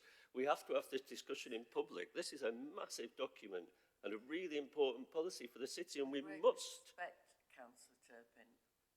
The remark I made was part of a remark, and I apologise it came out loud because it wasn't intended to. Okay. But yeah, let's move on. I mean, it has been a good discussion. People have expressed their views. Yeah. So I just wanted to say that on this letter, they've made a recommendation on each of those topics, and I don't think any of them have been implemented. Good question with the officer's response. So we haven't published a full response to every single point in all of the responses we received. That was a letter that was written as well as the other consultation that we took, that took place. But we have responded to and made some changes actually to the policy, or recommended changes based on some of that feedback. So we as officers are not recommending we adopt all of the points that were put in that letter to you. Or any? I think the question was or any. I don't... I think it would be helpful. I'll just quickly read them out because they're only short. Right, young people, recommendation. SCC does not remove the hostile leavers priority. Domestic abuse survivors. The wording in the exceptions of domestic abuse survivors is changed, so not to be limited to one specific situation. SCC review the banding preferences again and consider giving higher preference to domestic abuse survivors. That SCC reconsider the perpetrator exclusion as a priority. Newly granted refugees. Introduce a formal exemption from the local connection rule. Reconsider the asset cap proposal, especially for refugees, adopting a trauma-informed approach that recognises the barriers to accessing overseas assets. And on Opal, that Opals do not hold a blanket policy when it comes to household makeup, that a robust needs assessment is in place to establish the situation fully on a case-by-case basis. And finally, the consideration of hidden disabilities and health conditions and exclusion policies.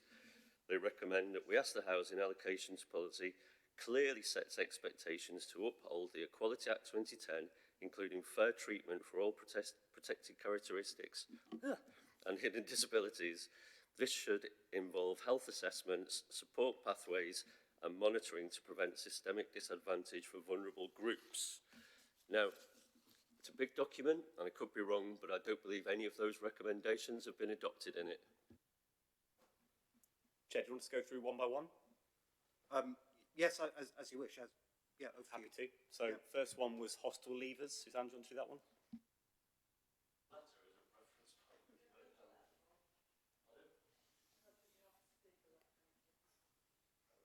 Okay, so hostile leavers, what we recommend is that we do not make the change to retain it, because it is in addition to the reasonable preference categories that we have to give a reasonable preference to.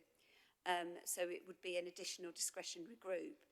And the reasons why we wouldn't support that change or retention of it is because that only applies to people who are leaving supported housing that's commissioned by the council, not to everyone in supported housing. And what would happen is that we would expect our commissioned providers to have a planned move that they will work on with us for people leaving hostels, but also we will be working with those providers with widening access to private rented and other routes into housing.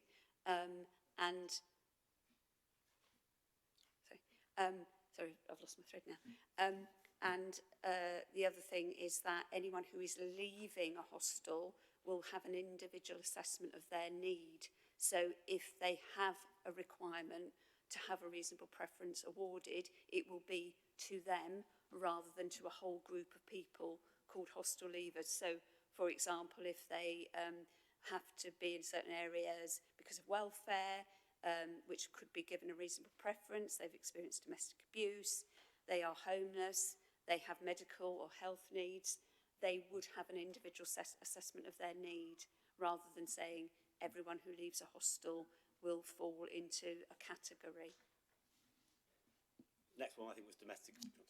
Next one I think was domestic abuse. So page 39 of the report in the table of changes specifies that following the consultation we've changed the policy so that all applicants who are or have been a victim of domestic abuse who need to move for reasons connected with that abuse and have been awarded priority rehousing were placed in band 2.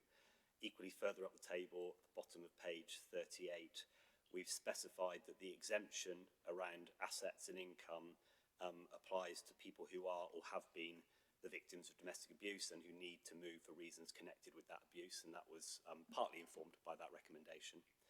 There's also a change that we specified in the table that responds directly to the issue around assets owned by refugees. So there's an amendment to, I think it's about assets held in war-torn countries, which is one of the things David read out at the beginning that's in the table.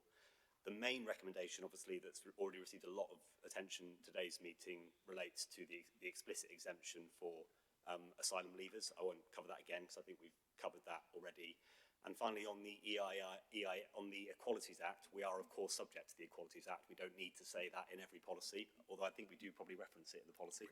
And we've also carried out a full EIA associated with the policy. So Councillor Turpin absolutely agree that we haven't adopted every recommendation, but we have absolutely considered every recommendation, and I think we've given members as good advice as we can do as officers about whether to change the policy or not. And in some cases, we have recommended changes in policy as a result of that letter and other consultation responses. All right. Thank you for the explanation there. Councillor Belbin. Thank you. I also wanted to add that we did receive a second email from that group of 30 organisations, and I'm quoting directly from it now when it says, reading the consultation report, I can see that many of our concerns have been reflected.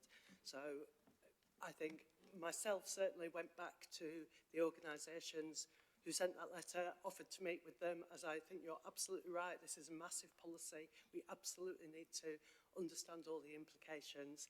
I offered to go and meet with those organisations. The only one that I had that did take me up on that offer was, as described, City of Sanctuary, where I discussed with their housing specialist in particular.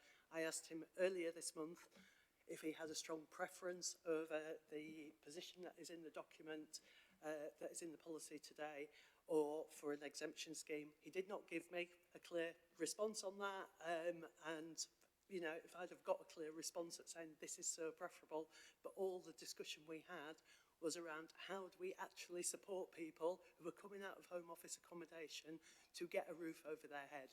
This isn't the way to do it. So I'm reiterating points I've made before. I do think that it's absolutely the case that it's something we need to look at and keep an eye on and look at what the impact of the policy. And that's why, again, we have to come back to this point that we are reviewing every year, and I think that's really important. But I also think it would be a real mistake to delay this policy any further.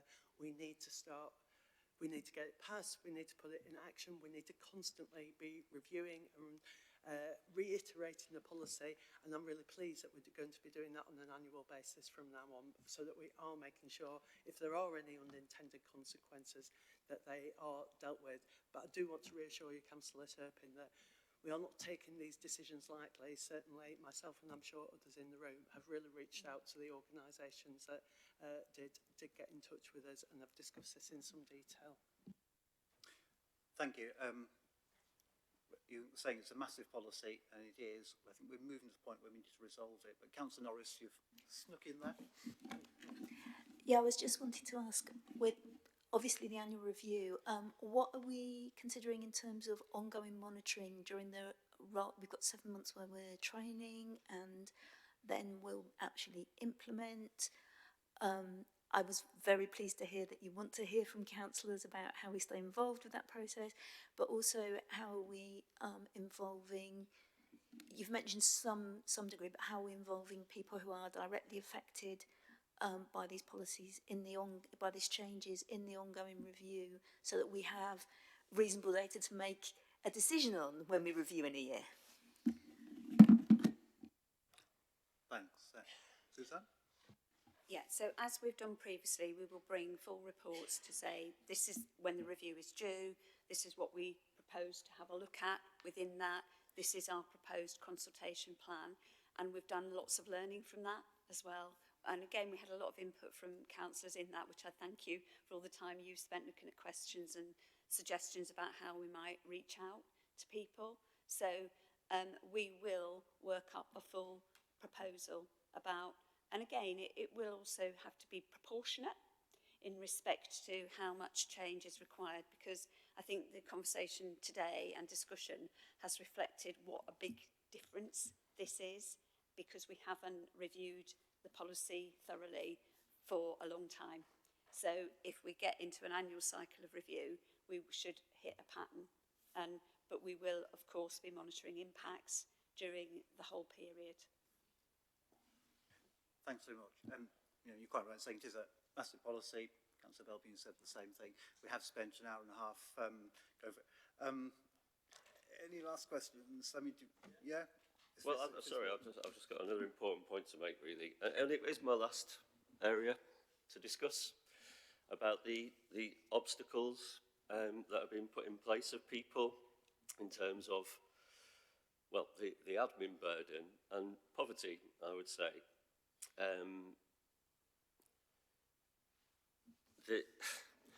So I'm just trying to remember my notes here, sorry.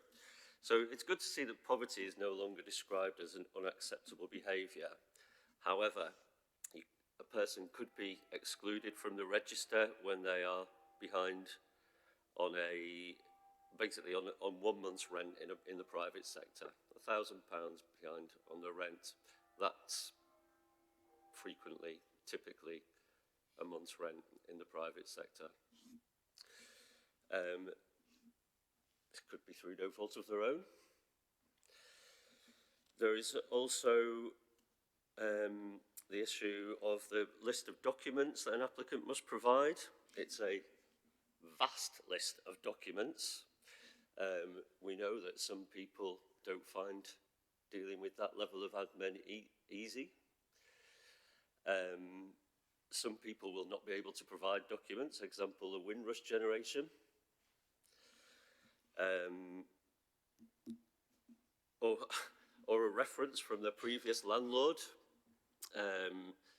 References are not always easy to get at the best of the times, especially if there's been an acrimonious breakdown in a relationship with your previous landlord. I would say that would be quite a difficult document to provide for a lot of people. And this rule is hard and fast. The wording, we will only accept an application once you have provided all, quotes, the documentation. I think this is incredibly rigid and restrictive and a huge obstacle. Okay, officers' response to procedural obstacles. Thank you, Councillor Turpin. And I think that it's always a balance, isn't it, when you're framing a policy like this, between if the committee is agreeing to a set of criteria, we need a way to test that applicants meet those criteria, and that often does require providing evidence, versus, as you suggested, Councillor Turpin, particularly for some applicants who need housing, the sensitivity around it might not be straightforward to access those documents readily and so on. And that's why the policy is also really clear that officers will obviously exercise discretion, and David's just let me know that we already do that, particularly for groups like rough sleepers, who I think face many of the barriers you've just set out, Councillor Turpin, in terms of they haven't got the documents they need, they might not have the address history and so on, and officers regularly exercise discretion in working and supporting those applicants to join the register. I'd also just connect it with a point that, that the Chair made near the beginning of the discussion around how important it is that we ensure those who access the register should actually be on the register, because we're asking the committee to agree some things today, such as qualification criteria, eligibility criteria, things like local connection, assets, income.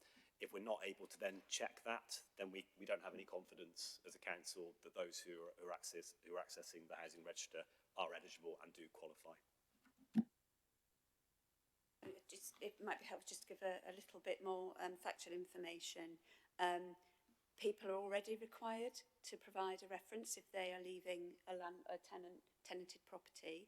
If they cannot do so, they can discuss that with us, and we will look at the reasons with them and other ways that we can have that assurance that they are going to be able to manage tenancy. People do already have to provide us with some documents which we will help them to acquire or access if they cannot do so. So we would continue with that. And in terms of other documentation that we would now require if we're assessing income and so forth, we are working with experts in the council who are already assessing income assets when people are applying for or eligible for council services, and they are giving us advice on how we best do that. So, and we're, as well as talking to other councils who already have these thresholds. But absolutely, I think what my officers do is support people. So if we understand a difficulty or issue that someone has, it's not only us, but advice services, other advocates also work with us to help people acquire any documentation that they need. We already have to be assured that people are eligible to join the register, and documentation is required for that. Thank you. I think the policy perhaps implies that it's a hard and fast rule, but it might be an area where you can develop some guidance to be much clearer to people about how that discretion will be used, because that's the real danger of gatekeeping, isn't it? I thought we were about ready to round up, but Councillor Williams has got in too. Thank you. You usually keep me waiting for ages, but thank you very much.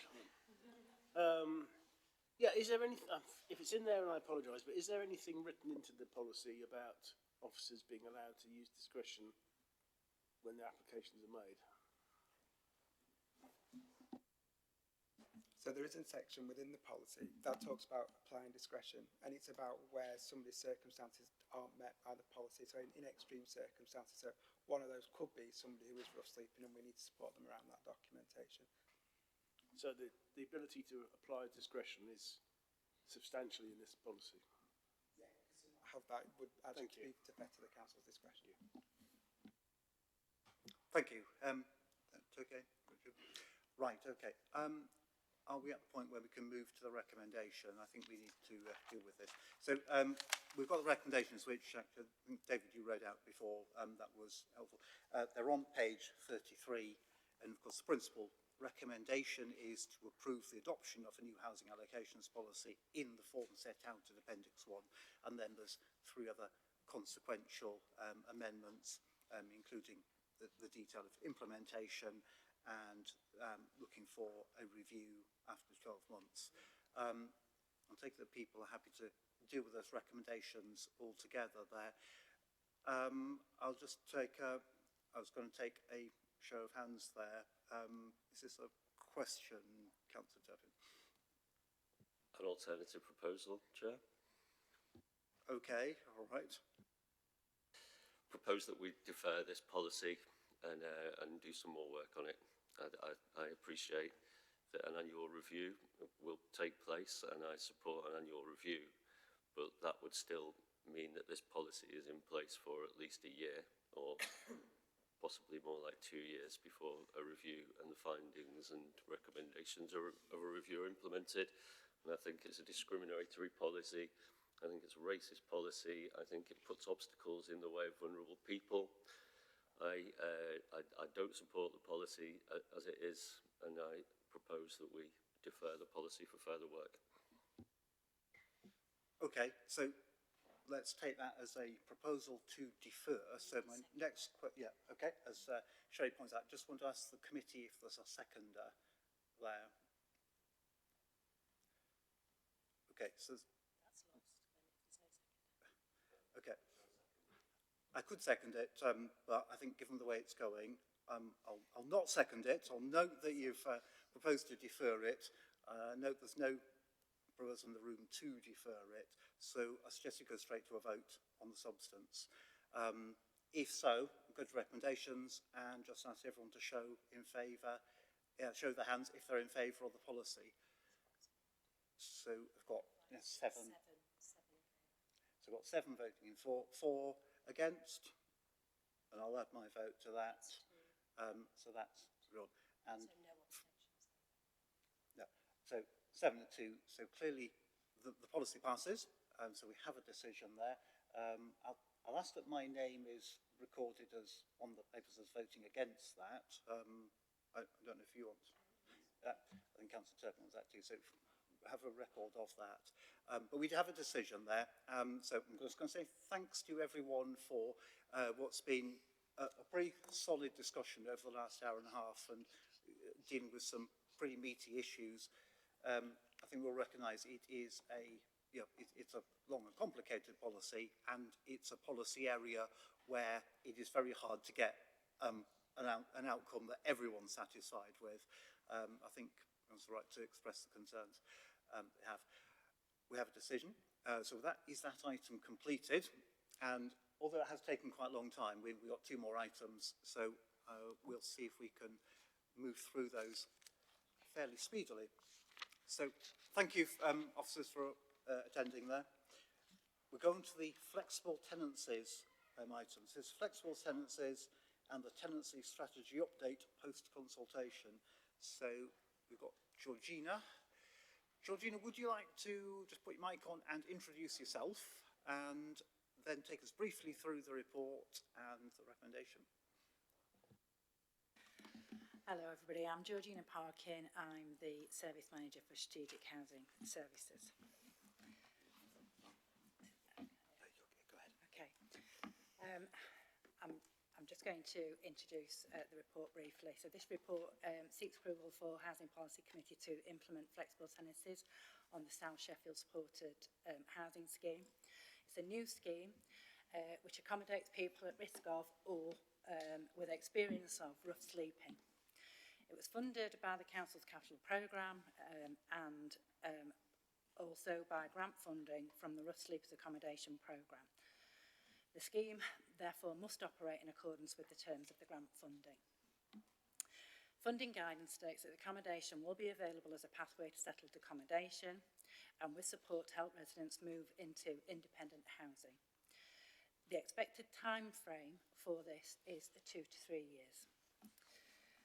First residents to move into the scheme are occupying under a non-secure tenancy. These tenancies provide minimal housing security for the occupier, and it is therefore proposed that the Council adopt the use of flexible tenancies for tenants in this South Sheffield supported housing scheme. FTs will be a new type of tenancy for the Council. They are a type of secure tenancy and would provide a greater housing security for residents in this scheme. They're granted for a fixed term, and during the fixed term, a support plan would be developed, followed and kept under review. Towards the end of the fixed term, the Council would assess whether the tenant was ready at that point for permanent independent move, and that could be with advice and support if it was required. At the end of the fixed term, the Council will decide whether to take possession of the unit or grant a further flexible tenancy. The proposed introduction of flexible tenancies for the scheme, if approved, constitutes a major change of policy of the council's tenancy strategy. So we considered it necessary and appropriate to consult on this proposal. Public and targeted consultation has taken place about this proposal and about another scheme. There was support for the use of the FTs on the schemes. However, this report and the recommendations within relate only to the South Sheffield Supported Housing Scheme. Thank you. I shall take any questions. Thank you very much for that, and as I say, thanks to everyone in the team for having quite extensive pre-meeting discussions with members of the committee here. It's a clear report and it's self-explanatory. I'm looking to see if members got any questions on this, and I think you've outlined the report very clearly. If there aren't any questions, we can maybe look at the recommendation straight away. Anything further to add, James? Yep, okay. Right, in that case, let's look at the recommendations. They're on page 333, aren't they? And essentially it's to consider and approve the proposal. Very good. Everyone in favour of that? Yeah? Anyone against? No, I think that was unanimous, wasn't it? Thank you very much. It's a speedy conclusion to that piece of work there. Thank you very much. Sorry you've had to wait for 2 hours to get your 30 seconds of fame. Yeah, count yourself lucky on that side. Yeah, so there's a unanimous resolution there. So on to the final one. Matt and Daryl, if you're coming up to the mics there. So we're now on to the policy on vulnerable, the vulnerability policy, to give it its correct title. Again, if you're ready to put mics on, introduce yourselves and for the committee and the record. Thank you, Chair. I'm Matt Sutton, Service Manager in the Housing Service for Tenancy Enforcement and Sustainment. Good afternoon, everyone. Daryl Smedley, Assistant Director for Strategy and Regulation. Okay, so I'm pleased to table this report along with the proposed vulnerability policy today for your consideration and approval.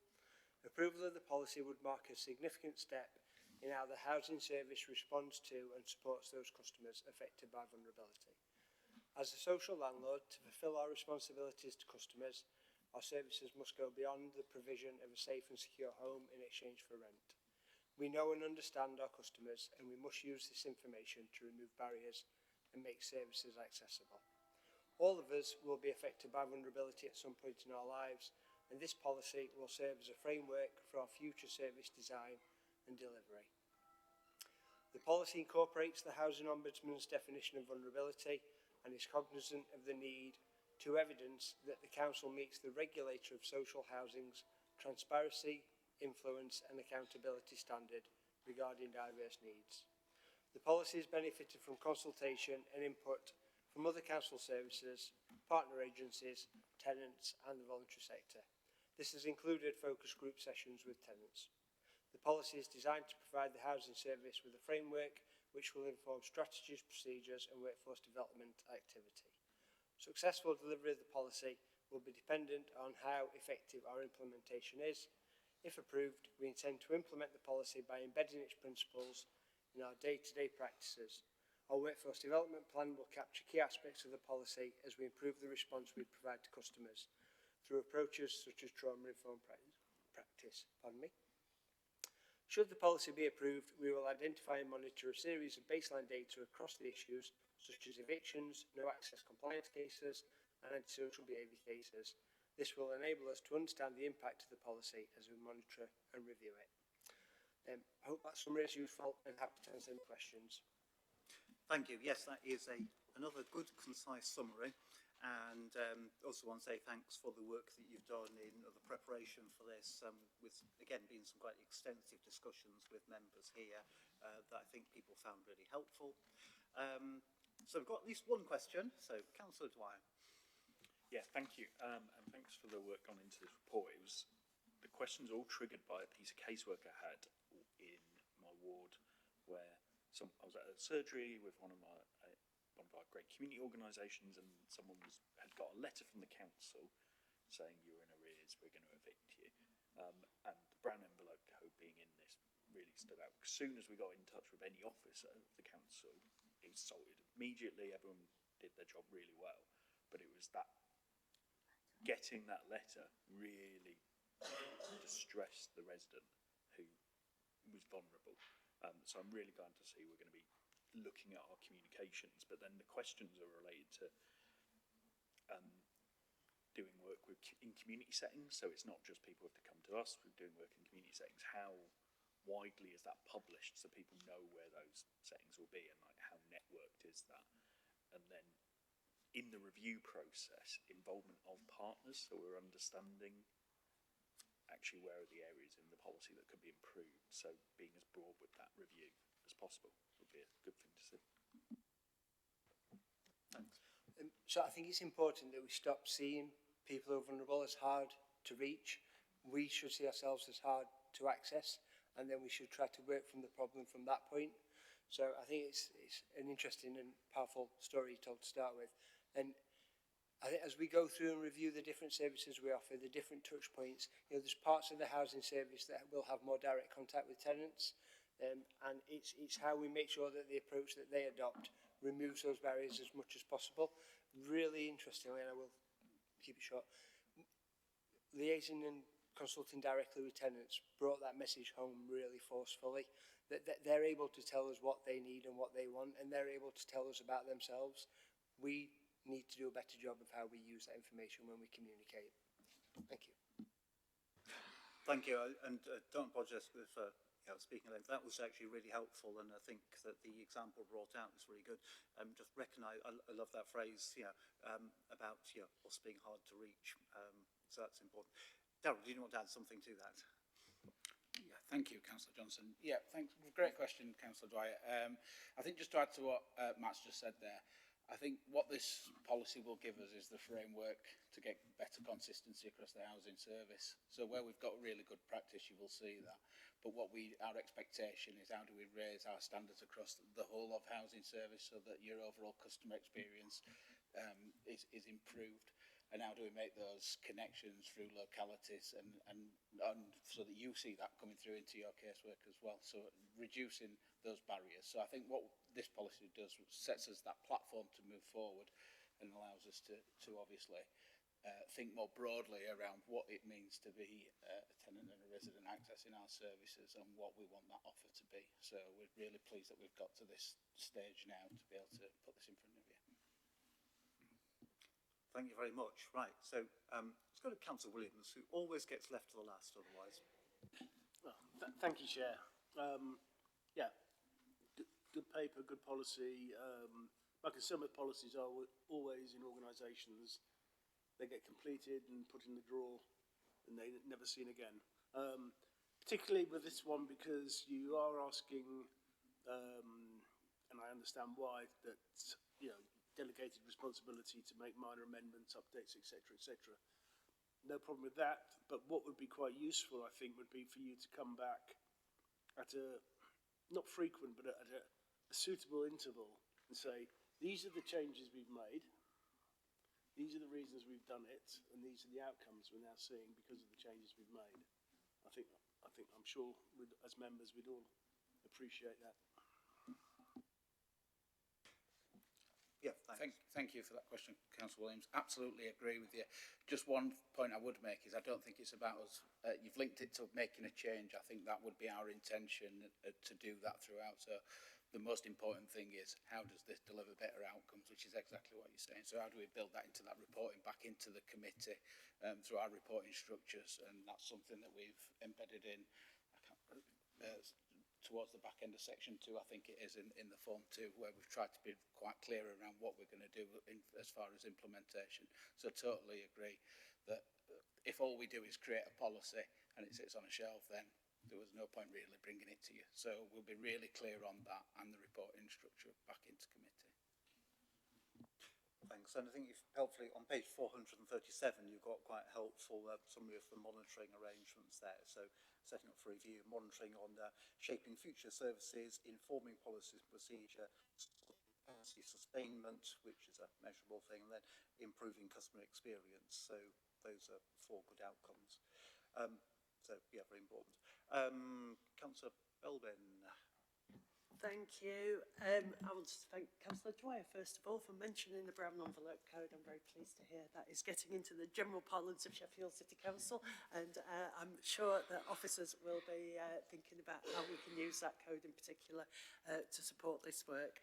And again, really thank you for the work that's gone on this. I know we've had quite a bit of discussion around it. The bit I just wanted to draw attention to was around, I think that we do often get this perception amongst some of our tenants and residents that people who have vulnerabilities somehow get away with things, shall we say. I have heard it said by tenants who say, like, oh, well, he's allowed to do that because he's got mental health or whatever. They will use some phrase like that. And I think it's really clear that this policy is not about allowing unacceptable behaviour as a result of vulnerabilities. And I know that we know that we've discussed various cases from my ward where indeed people with vulnerabilities have probably caused other people on their estates to have vulnerabilities and have even deepened those. So I do think it's really important that we're really looking at the ways that we can provide support and make sure that people are able to access services as they should, and through things like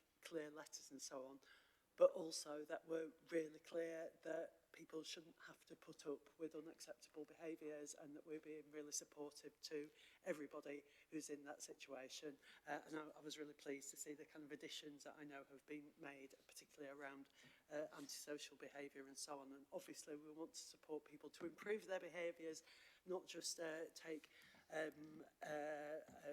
action against them perhaps straight away, but I think as we've discussed through council motions and so on, there is a way to use our enforcement policies proactively to actually support people to improve behaviours, and I think that's captured in this document, so I just want to thank you for that. Thanks. I think very good points. Comments? Thank you, Councillor Belbin. Couldn't agree more. Just two quick comments. One, precisely for that reason, Matt's responsible for both tenancy sustainment and tenancy enforcement. And that is the only model that can work. You have to think about the two things together, and I think it does work here, but we can build on it through this. But also I think section 2 of the policy, which addresses the very thorny issue of how you define vulnerability, I hope gives members confidence that we've thought a lot about this, and we've also talked to members, but also to customers a lot about even the word vulnerability. But if you accept the word vulnerability is useful for these purposes, what does it mean? And I think that the policy does engage with that in a kind of serious and mature way. And one of the points it does address, Fran, is precisely that issue, that it can tip over into other issues as well. Thanks, that's a really important point. And I was pleased to see that it's described as a dynamic state. People can be vulnerable at times and not other times, and in ways and not other ways. Okay, right. Councillor Norris. Yeah, I wanted to add my appreciation of that and the recognition that vulnerability is not a fixed state. Things happen. You can be vulnerable for a time. You can get support. You can move out of that, and it can happen to any of us. It's not fixed on one particular person.